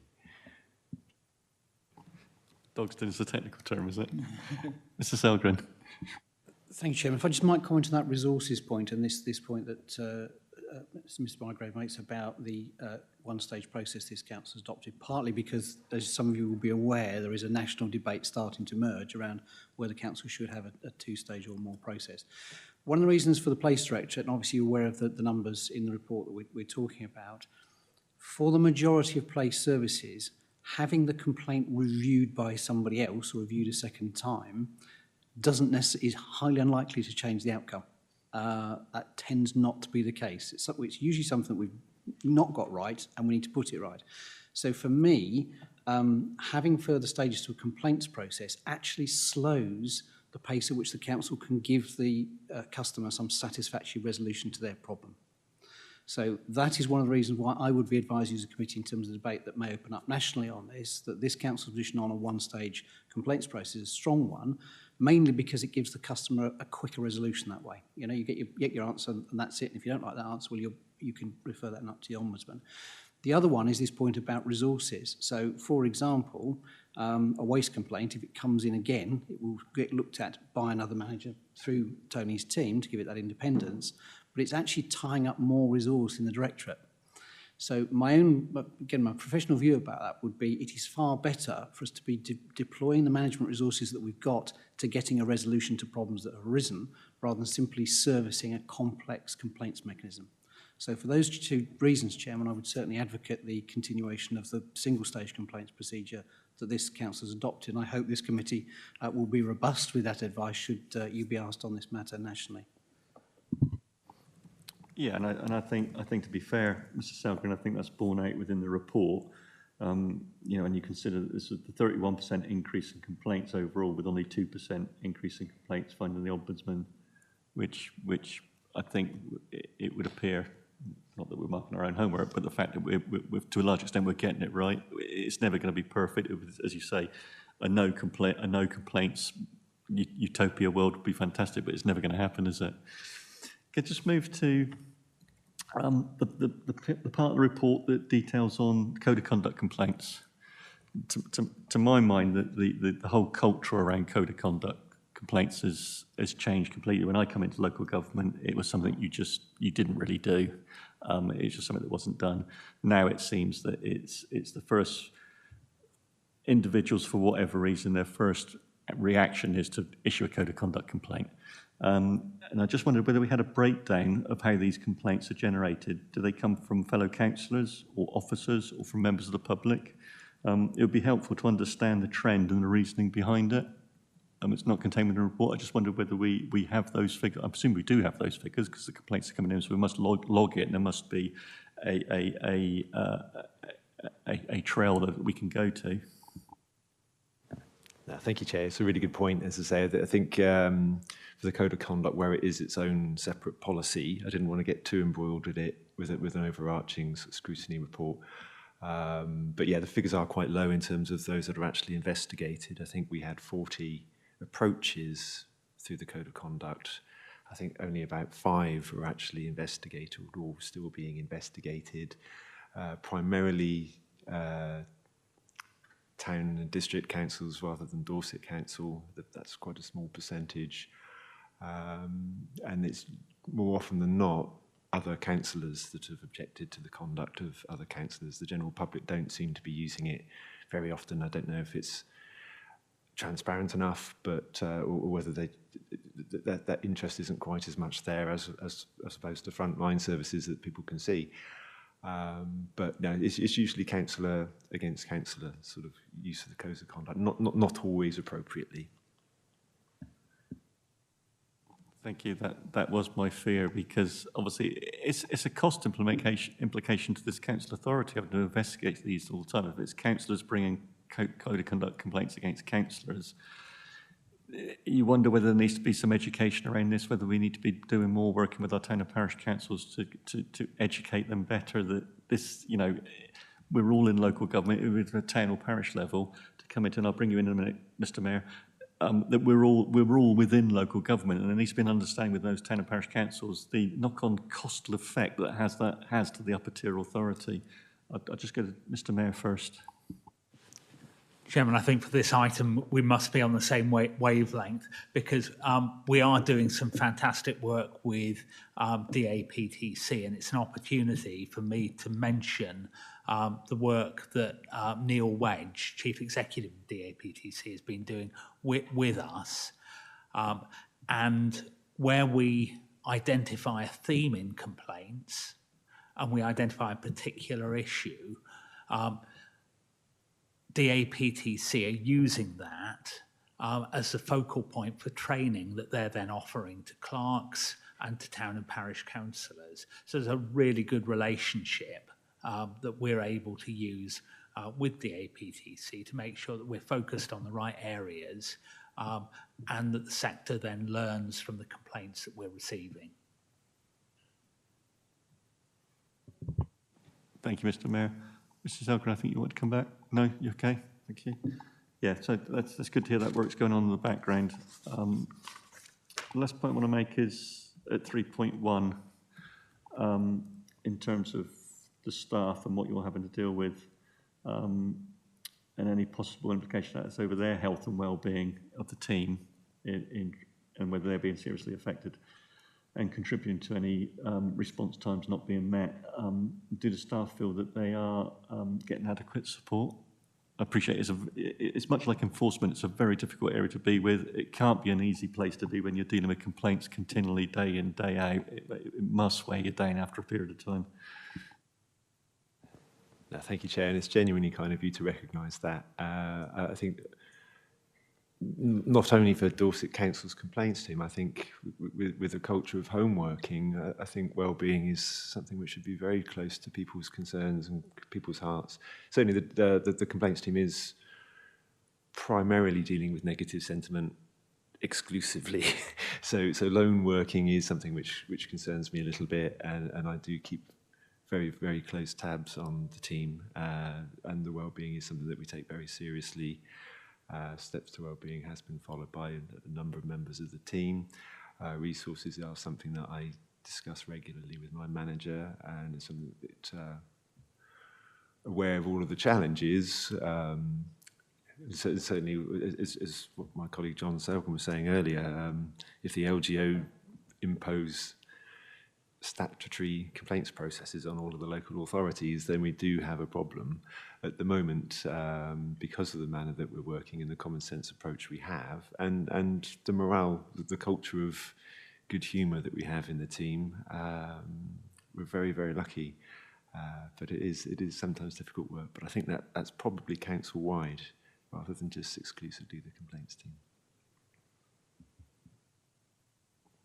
Thank you. Yeah, and I think it is an issue with certain departments within the council. Obviously, as I say, enforcement, your own with dealing with the complaints you're dealing with. I suggest sometimes within planning with what they're having to deal with as well, planning officers. But I am conscious that, as far as I'm aware, we've got a really good support network within the council authority to support officers.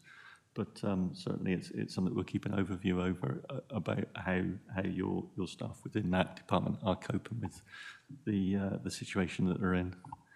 Okay. So, do members have any other comments to make? No. So I think.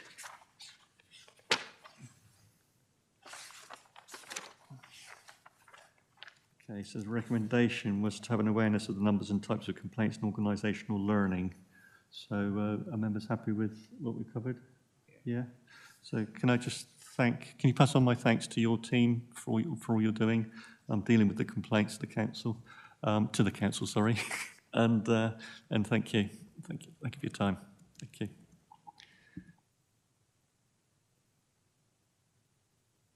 Okay, if I move to agenda item 11, Place and Resources Scrutiny Committee Work Programme, Ms Watson, just to quickly run through it. Chairman, you've got the work programme within your agenda, so I'm not going to spend too much time. Your next meeting is on the 17th of January, and it is your budget scrutiny meeting. And you have 2 further meetings before the end of the council year. Thank you. And I'm just going to quickly move to agenda item 12, the Cabinet Forward Plan. Ms Watson, to make a comment on the Cabinet Forward Plan. Again, you have the Cabinet Forward Plan, you have decisions of recent meetings. These are on your agenda for you to see what decisions Cabinet have been taking, if there is anything that you would like to look at after a period of implementation. In addition, this time, and for the first time, you have the Forward Plan for the Shareholder Committee for the Dorset Centre of Excellence for your information, so that you can see the decisions that are being taken at that meeting. Thank you. So we'll move to agenda item 13, urgent items, and there are no urgent items. So we'll move to agenda 14, exempt business for this committee. Ms Watson. Just to clarify, we have 1 item of exempt business, which would require a proposer and seconder. The recommendation for the clarity of the meeting and anyone watching on the live stream is as follows: that in accordance with section 100A(4) of the Local Government Act 1972, to exclude the public from the meeting for the business specified in item 15, because it is likely that if members of the public were present, there would be disclosure to them of exempt information as defined in paragraph 3 of part 1 of schedule 12A to the Act, and the public interest in withholding the information outweighs the public interest in disclosing the information to the public. The public and the press will be asked to leave the meeting whilst the item of business is considered. Just to clarify, paragraph 3 is information relating to the financial or business affairs of any particular person, including the authority holding that information. If that recommendation is proposed and seconded, we will move into exempt business, and the live feed of the meeting will conclude. Thank you, Ms Watson. So could I have a proposer to go into exempt business? Thank you, Councillor Canning. Councillor Heatley, seconded. Thank you. All in favour? Thank you. So we'll just pause the meeting. Thank you.